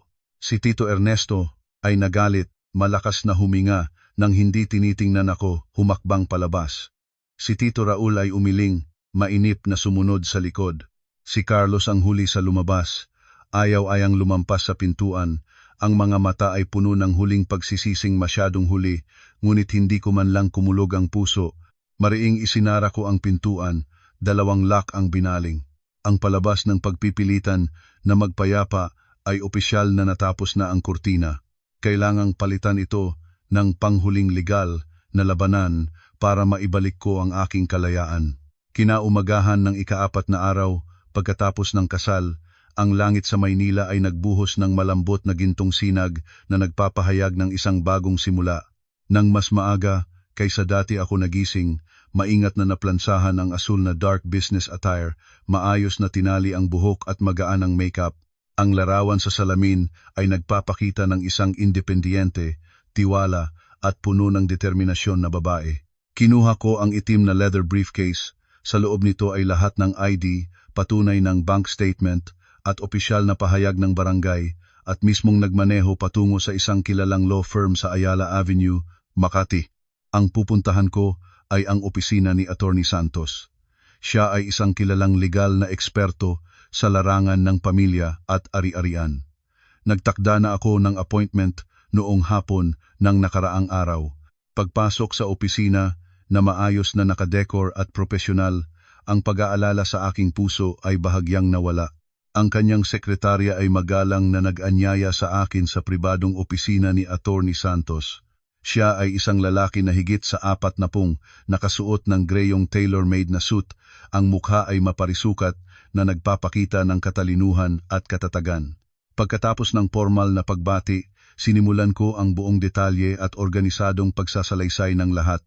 Ikinuwento ko mula sa pagbebenta ng lupa ng aking mga magulang para sa 3 milyong pisong dote hanggang sa pagnanakaw ng biyenan ng ATM card, iligal na pagtatago ng national ID sa tahanan, at ang kasukdulan ng eksena sa bangko kasama ang opisyal na parusa ng barangay. Malinaw akong nagsalita, walang nalaktawang kahit na isang maliit na detalye at sabay na ibinigay ang lahat ng dokumento at larawan para tingnan ni Attorney Santos. Isa-isang binaling ng abogado ang bawat pahina ng dokumento, ang mga mata ay maingat na sumasalok ng bawat seal, bawat pirma. Pagkatapos ng halos 15 minuto ng tahimik na pagbabasa ng file, ibinaba niya ang mga papel, tumingin sa akin nang may nagpapahayag ng pagpuri na mga mata. Kailangan ko talagang purihin ang inyong kalmado at napakatalinong paghawak ng sitwasyon. Ang kaagad na pag-lock ng card at pag-ulat sa barangay sa tamang sandali ay isang perpektong hakbang. Salamat doon ay ganap na naprotektahan ang 3 milyong pisong ari-arian ninyo. Batay sa mga patunay na ibinibigay ninyo, lalo na ang notarisadong kasunduan ng regalo bago ang pagpaparehistro ng kasal at ang bank statement ng daloy ng pera, ang perang ito ay ganap na kinikilala ng batas bilang inyong personal na ari-arian. Ang pamilya ng inyong asawa ay walang kahit anong karapatang legal na nauugnay sa kayamanang ito. Sa pagdinig ng kumpirmasyon mula sa isang legal na eksperto, huminga ako ng may ginhawa. Ang pinakamalaking suliranin tungkol sa ari-arian ay nalutas ng ganap. Gayunpaman, ang aking layunin sa pagdating dito ay hindi lamang protektahan ang pera, kundi hanapin ang katarungan at tapusin ang masamang kasalang ito. Attorney Santos, ang aking nais ngayon ay magpakasal ng mas mabilis, ibig sabihin, magpapawalang bisa ng kasal. Hindi ko nais na lumipas pa ng kahit isang araw na nauugnay pa ako sa pamilyang iyon. Bukod sa iyon, ang pagtatago ng aking ID ng biyenan, pangingikil sa akin para ibigay ang password, at ang pag-upload ng asawa ko ng mga kasinungalingan sa Messenger na nagpinsala sa aking karangalan ay nagdulot ng napakalaking mental at emosyonal na pinsala. Nais ko na parusahan sila ng batas para sa mga kilos na iyon.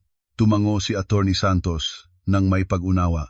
Inilabas niya ang isang puting papel at sinimulan ang pagsukat ng mga estratehikong hakbang.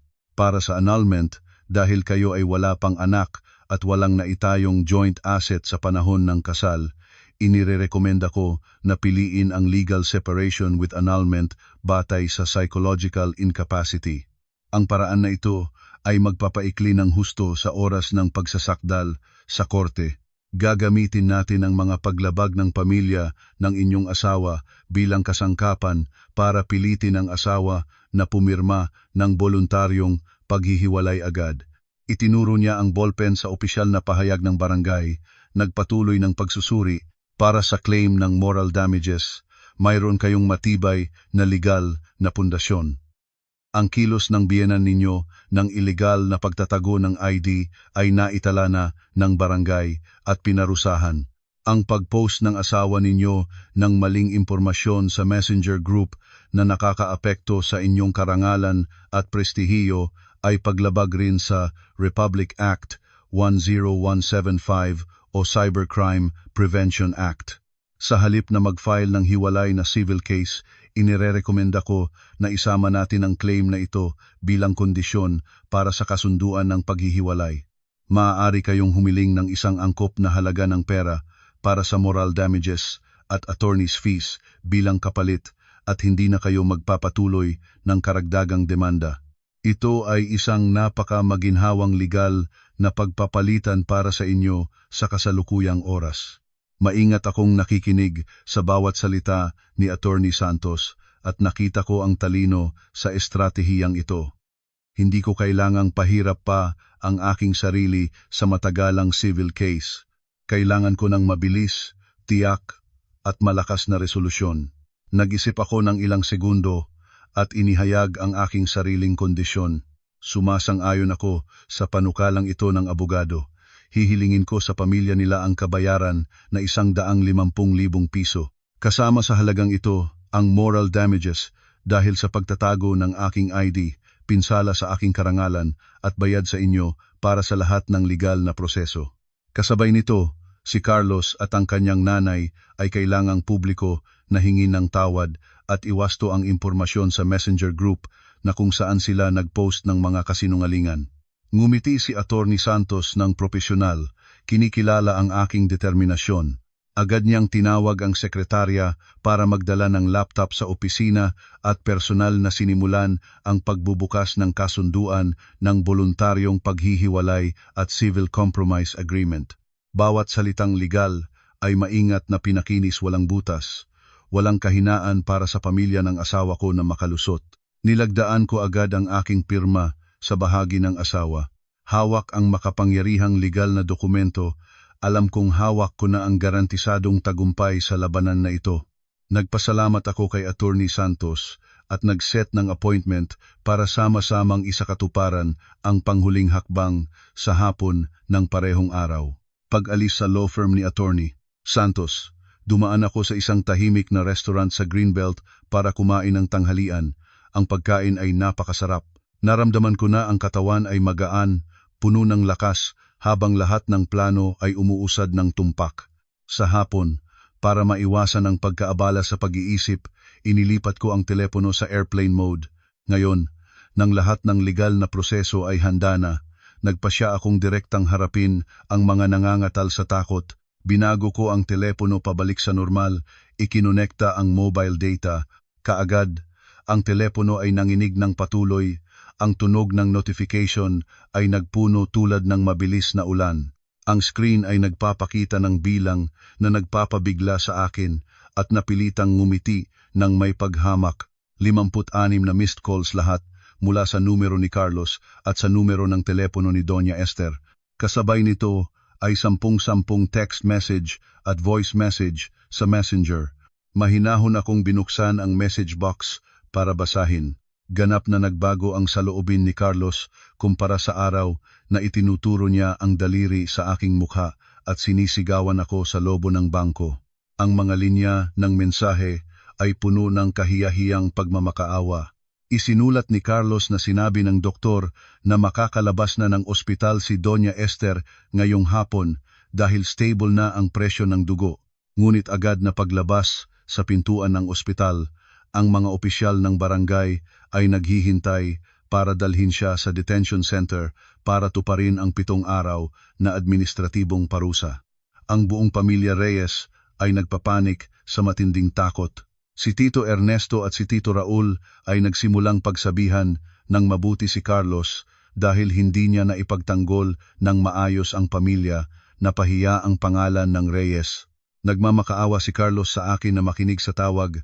Nagmamakaawa akong sumulat ng liham para mabawasan ang parusa ng kanyang nanay. Nangangako siyang magiging tapat at magbabayad ng lahat ng kanyang utang. Ang voice message ni Doña Esther ay mula sa mapayapa at mahinang boses, mga hibik at pag-iyak. Sinabi niyang siya ay mahina at may sakit. Kung ikulong siya ng 7 araw, tiyak na mamamatay siya sa loob. Humingi siya ng tawad dahil naging matakaw siya. Pinilit niyang patawarin siya dahil sila ay ina at anak na sana ay nagmamahal pa rin sa isa't isa. Pagkatapos makinig ay tahimik na binura ko ang lahat ng basura na ito. Ang pagsisisi nila ay hindi nagmumula sa pag-amin ng kanilang pagkakamali. Natatakot lamang sila sa parusa ng batas. Kung malambot ako ngayon at magpatawad, babalik sila sa dati at patuloy nilang aatakihin ako sa hinaharap. Ang maling paglalagay ng kabaitan ay nagpapalaki ng kasamaan. Sa sandaling iyon, ang numero ni Carlos ay muling tumawag. Pinindot ko ang sagot, idikit ang telepono sa tainga, nanatiling malamig tulad ng isang tipak ng yelo. Sofia, nakinig ka na. Salamat sa Diyos. Pumunta ka ng mabilis, ang nanay ay lalabas ng ospital ngayong hapon. Naghihintay na ang opisyal ng barangay. Pakiusap kang pumunta sa barangay hall at sumulat ng sulat para mabawasan ang parusa ng nanay. Mangingiluhod ako sa iyong mga paa kung kailangan. Ang boses ni Carlos sa telepono ay lubos na nawala, may kasamang pag-ungol ng pagmamakaawa at kawawaan. Hindi ko pinayagan siyang magbigay ng awa pa. Direkta akong pumutol sa kanyang salita ng matibay, malinaw ang bawat titik. Carlos, pakatandaan mo ng maayos ang sasabihin ko ngayon. Ang parusa ng administratibong pagpapakulong at multa sa iyong nanay ay desisyon ng pamahalaan sa kanyang ilegal na kilos. Kahit pa sumulat ako ng liham ay hindi na mababago ang detention order. Sino ang gumagawa ng pagkakamali, siya ang magbabata ng kahihinatnan. Ang batas ay hindi isang laro na pwedeng labagin ngayon at humingi na lamang ng tawad bukas. Ang pag-iyak ni Carlos sa kabilang dulo ng linya ay biglang natigil. Napagtanto niyang ganap na nasara ang lahat ng paraan para maligtas ang ina niya sa parusa. Tumawag ako sa iyo hindi para pag-usapan ang tawad. Tumawag ako para ipahayag ang panghuling desisyon tungkol sa ating kasal ni Attorney Santos, at ako ay tapos na nang ihanda ang lahat ng dokumento para sa paghihiwalay. Nagbibigay ako ng 4 na kondisyon na dapat mong tuparin. Ngayon din ngayong hapon, kung gusto mong matapos ang lahat ng maayos. Huminga ako ng malalim, isa-isang binasa ang bawat kondisyon ng malinaw at tiyak, hindi nagbibigay ng pagkakataon para sa pakikipagtawaran. Una, agad kang pipirma sa voluntaryong kasunduan ng paghihiwalay na inihanda ko na. Walang komplikasyon sa paghahati ng ari-arian dahil wala tayong joint asset. Pangalawa, magpapadala ka sa aking account ng 150,000 piso bilang kabayaran. Ito ay para sa moral damages dahil itinago ng iyong nanay ang aking ID at para sa pinsala sa aking karangalan na ginawa mo sa social media kasama ang attorney's fees para sa lahat ng legal na proseso. Pangatlo, ikaw at ang iyong nanay ay magsusulat ng isang liham ng pagwawasto at publiko na paghingi ng tawad sa messenger group ng Pamilya Reyes.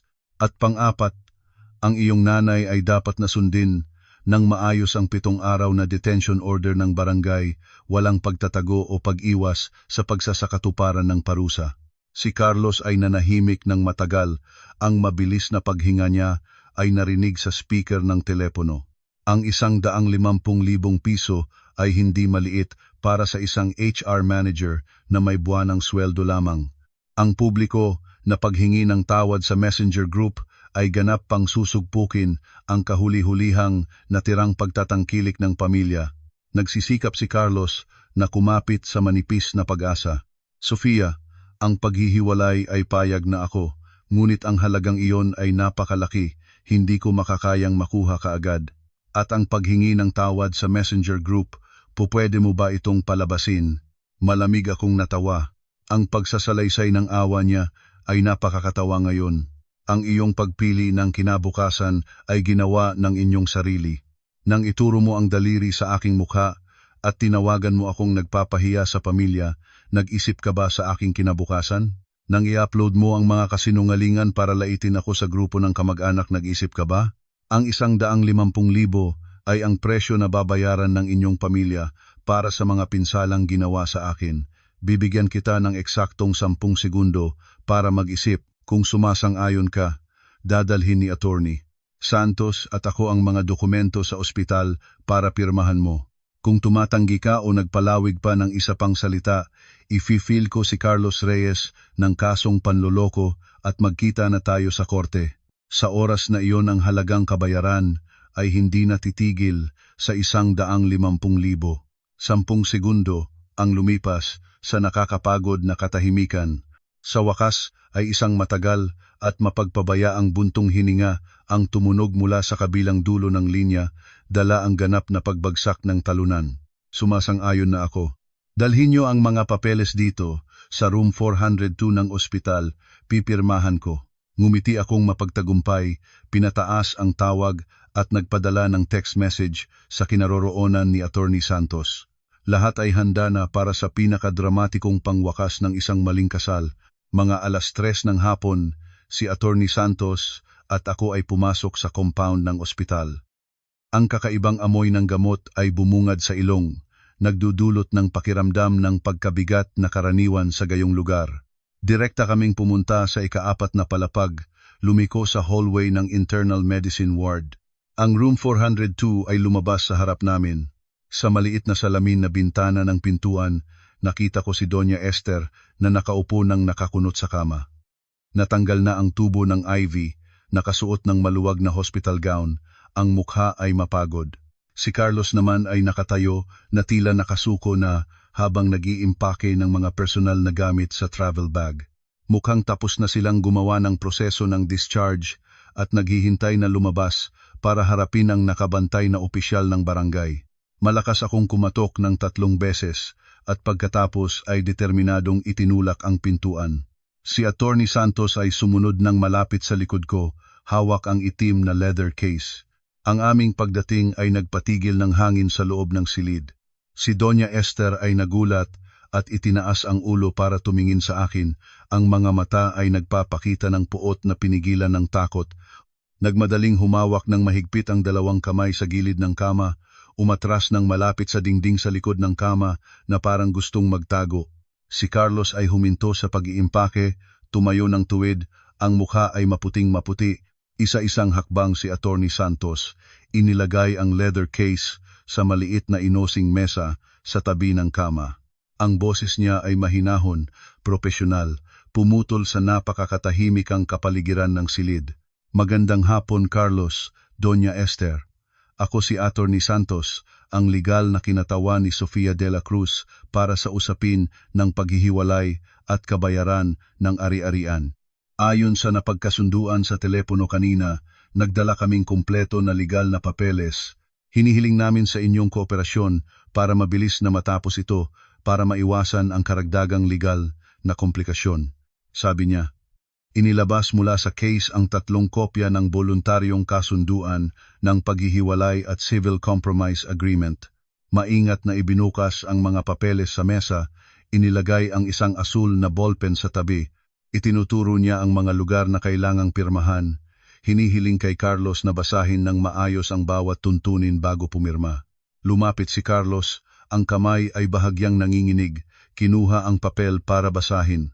Ang mga mata niya ay nagpupunta sa mga malamig na linya tungkol sa pagtatapos ng relasyong mag-asawa, walang pagtatalo sa ari-arian, walang anak. Nang mabasa niya ang tuntunin ng sapilitang kabayaran na 150,000 piso at publiko na paghingi ng tawad, ang sulok ng bibig niya ay kumikislap. Itinaas niya ang tingin, tumingin sa akin ng may mga matang puno ng pagrereklamo. Parang ako ay isang malupit na taong nagpapalugit sa kanila sa sulok. Sofia, tunay ka bang ganito ka kawalang damdamin? Pera lamang ba ang mahalaga para sa iyo kaysa sa isang araw na buhay asawa? Nakatiklop ang mga braso ko sa harap, matiwala ang hayo, direktang tumingin sa mahinang lalaki sa harap ko. Ang buhay asawa ay hindi itinatayo ng pag-agaw, pandaraya at paninirang puri. Sa sandaling itinuturo ng iyong nanay ang daliri sa aking mukha at pangikil sa akin, sa sandaling nag-upload ka ng mga kasinungalingan sa Messenger para laitin ako, ang buhay asawa nating dalawa ay patay na. Ang 150,000 ay ang presyo ng pinsalang nagawa ninyo sa aking dangal. Mag-transfer ng pera ngayon, pumirma ng kasunduan, at gawin ang tama at lilisan na ako sa inyong buhay magpakailanman. Nakita ng determinasyon ko na wala nang maaaring baguhin pa, si Carlos ay huminga ng mapagpabaya. Binuksan niya ang banking app sa telepono niya, humawak sa proseso ng transfer. Makalipas ang 10 segundo, ang telepono sa loob ng aking bag ay huminga ng isang beses ng maikli. Ang notification ng debit ay nagpapakita ng linya ng kumpirmasyon ng kabayaran. Tumango ako kay Attorney Santos bilang senyas.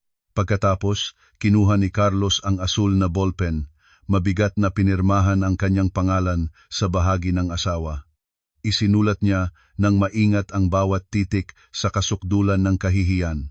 Pagkatapos, hiniling ko kay Carlos na tuparin ang ikatlong kondisyon. Buksan ang telepono, pumunta sa messenger group ng Reyes family at itype ang liham ng pagwawasto at paghingi ng tawad ayon sa napagkasunduan. Gusto kong ikaw mismo ang pindutin ang send. Inutos ko ng matibay. Nanawala ang mga daliri ni Carlos nang buksan ang messenger app. Sa gabay ni Attorney Santos bawat salita, nag-type si Carlos ng mensahe. Inamin niya na nag-upload siya ng maling impormasyon. Pinanirang puri ako. Nagwasto siya ng malinaw na ang kanyang nanay na si Doña Esther ay gumawa ng ilegal na pagtatago ng national ID at ATM card ng manugang na nagresulta sa opisyal na parusa ng barangay. Sa wakas ay personal niyang pinamagatang paghingi ng tawad para sa kanya at sa kanyang nanay sa akin at sa aking mga magulang para sa lahat ng pinsalang nagawa. Sa sandaling na ipadala ang mensahe, ang screen ng telepono ni Carlos ay agad na nagpapakita ng maraming notification ng nabasa. Ang buong pamilya na katatapos palang nag-utos sa akin ay ngayon ay nasaksi sa kahiyahiyang pag-amin ng isa sa kanila. Si Doña Esther na nakaupo sa kama ay nasaksi sa buong pangyayari. Nang makita ang anak na pinipilit magsulat ng kahiyahiyang paghingi ng tawad sa grupo ng kamag-anak, niyakap niya ang sarili at nagsimulang umiyak ng malakas. Ang luha ay bumagsak ng malakas, binabasa ang hospital gown. Ang pagsisisi ay matagal nang dapat nararamdaman, ngunit lahat ay huli na. Lumapit ako sa mesa, personal na nilagdaan ang aking pirma sa bahagi ng asawa sa kasunduan ng paghihiwalay. Ang galaw ng aking ballpen ay matatag, magaan at malaya. Maingat na dinala ni Attorney Santos ang isang kopya para kay Carlos at ang nalalabi ay isinaobag. Lahat ng formalidad ay ganap na natapos ng perpekto. Hindi na ako nagsalita ng dagdag sa dalawa nilang mag-anak, lumingon at matiwala na lumakad palabas ng silid. Ang pag-iyak ni Doña Esther ay unti-unting naiwan sa likod, pinalitan ng masinsinang tapak ng aking mga paa sa hallway ng ospital. Isang madilim na kabanata ng buhay ko ay opisyal na nagsara na. Eksaktong 3 araw pagkatapos umalis sa ospital, dumalo si Attorney Santos at ako sa Regional Trial Court para tapusin ang huling legal na proseso. Salamat sa maingat na paghahanda at mga koneksyon ni Attorney Santos. Ang aming kasunduan ng paghihiwalay ay naiproseso ng may kahanga-hangang bilis. Walang pagtatalo sa ari-arian, walang komplikasyon tungkol sa mga anak, lahat ay maayos na naging. Paglabas ng pintuan ng korte, hawak ang desisyon ng korte na may pulang seal ng institusyon. Huminga ako ng malalim ng malinis na hangin ng umaga sa Maynila. Ang hangin ay mahinang umihip, dinala ang mga dilaw na dahon na nalaglag sa bangketa, kasama rin ang lahat ng pighati at galit ng mga nakaraang araw ng bagyo. Ang mataas na langit ay malalim na asul, puno ng sinag ng araw, ganap na kabaligtaran ng kalungkutan ng kasalang nagdaan. Sumilyap ako kay Carlos na nakatayo ilang hakbang ang layo. Siya ay mukha na 10 taon ang nakatanda, may balbas, walang buhay ang mga mata na nakadikit sa aspalto. Mula ng hapon na iyon, si Doña Esther ay opisyal na inagapan ng mga autoridad mula sa ospital patungo sa detention center para tuparin ang 7 araw na parusa. Ang pangyayaring ito ay naging paksa ng tsismisan sa buong bahay nila. Ang dangal ng pamilya at mataas na pamantayan ay natapakan ng walang awa. Nagrereklamo ang mga kamag-anak, nagtatawanan ang mga kapitbahay, at ang pasanin ng kahihiyan ay tumibay sa balikat ng mahinang lalaki. Hindi ako nagalak, ngunit ni kumumpas rin ang puso ko. Ang bawat isa ay tumatanggap ng bunga ng kanilang mga itinanim. Ang batas at ang karma ay palaging patas. Nagdaan kaming dalawa na parang dalawang estranherong hindi kailanman nagkilala. Walang salitang paalam, walang nagkasalubong na tingin. Ang mapanganib na sinulid ay tunay na naputol na magpakailanman. Pag-alis ng korte, sumakay ako ng taxi na diretso sa pangunahing sangay ng bangko. Doon, gumawa ako ng bagong physical card sa aking pangalan at inihiling sa teller na i-transfer ang buong 3 milyong piso para gumawa ng isang taong time deposit. Hawak ang makapal na matigas na libro na may pulang cover sa kamay ko, naramdaman ang init ng pagmamahal ng aking mga magulang na dumaan sa bawat dulo ng aking mga daliri. Ang ari-arian na pawis at luha ng aming pamilya ay ganap na protektado. Ito ay magiging matibay na pundasyon para itayo ko ang aking maliwanag na kinabukasan. Sa hapon ng araw na iyon, nagpasya akong gantimpalaan ang sarili ko ng nararapat na gantimpala pagkatapos ng nakakapagod na mga araw. Gumamit ako ng kaunting halaga mula sa kabayaran na 150,000 piso para bumili ng ilang magagandang office outfit at iilang high-end na gamit sa pag-aayos sa isang malaking mall. Pagkatapos ay naglogin ako sa aking personal na computer, tinanggap ang imbitasyon sa trabaho mula sa isang internasyonal na kumpanya na may punong tanggapan sa Ortigas. Ito ang posisyon ng project director na matagal ko nang pinapangarap, ngunit dating itinakwil ko dahil nag-isip na kapag nakasal na ako ay kailangan ko nang maging alagang asawa at alagaan ang tahanan ng pamilya ng asawa ko. Ngayon ay walang anumang puwersa ang makakapigil sa aking mga pakpak. Lusog akong abutin ang tagumpay at magniningning sa aking sariling karera. Nagpatuloy pa ako sa website ng airline para mag-book ng business class round-trip ticket papunta sa Baguio sa susunod na weekend. Nais kong gumastos ng ilang araw sa gitna ng mga pine tree, uminom ng mainit na Benguet coffee sa ilalim ng malamig na hangin ng bundok para linisin ang kaluluwa at muling punan ang lakas. Nakatayo sa balkon ng aking kondo sa Diliman, itinuon ang tingin sa maliwanag na mga ilaw ng kalye sa Maynila na unti-unting nagaglaw pagdating ng gabi. Niinom ko ng bahagya ang isang basong alak, ngumiti ng may kasiyahan. Pagkatapos ng lahat ng pinagdaanang ito, natanto ko ang isang malalim na katotohanan. Ang modernong Pilipina ay hindi ipinanganak para maging sakripisyo o bulag na magtiis sa isang kasalang nagmamalupit. Ang paggalang ay dapat itayo sa pundasyon ng pagkakapantay-pantay at tunay na pagmamahal.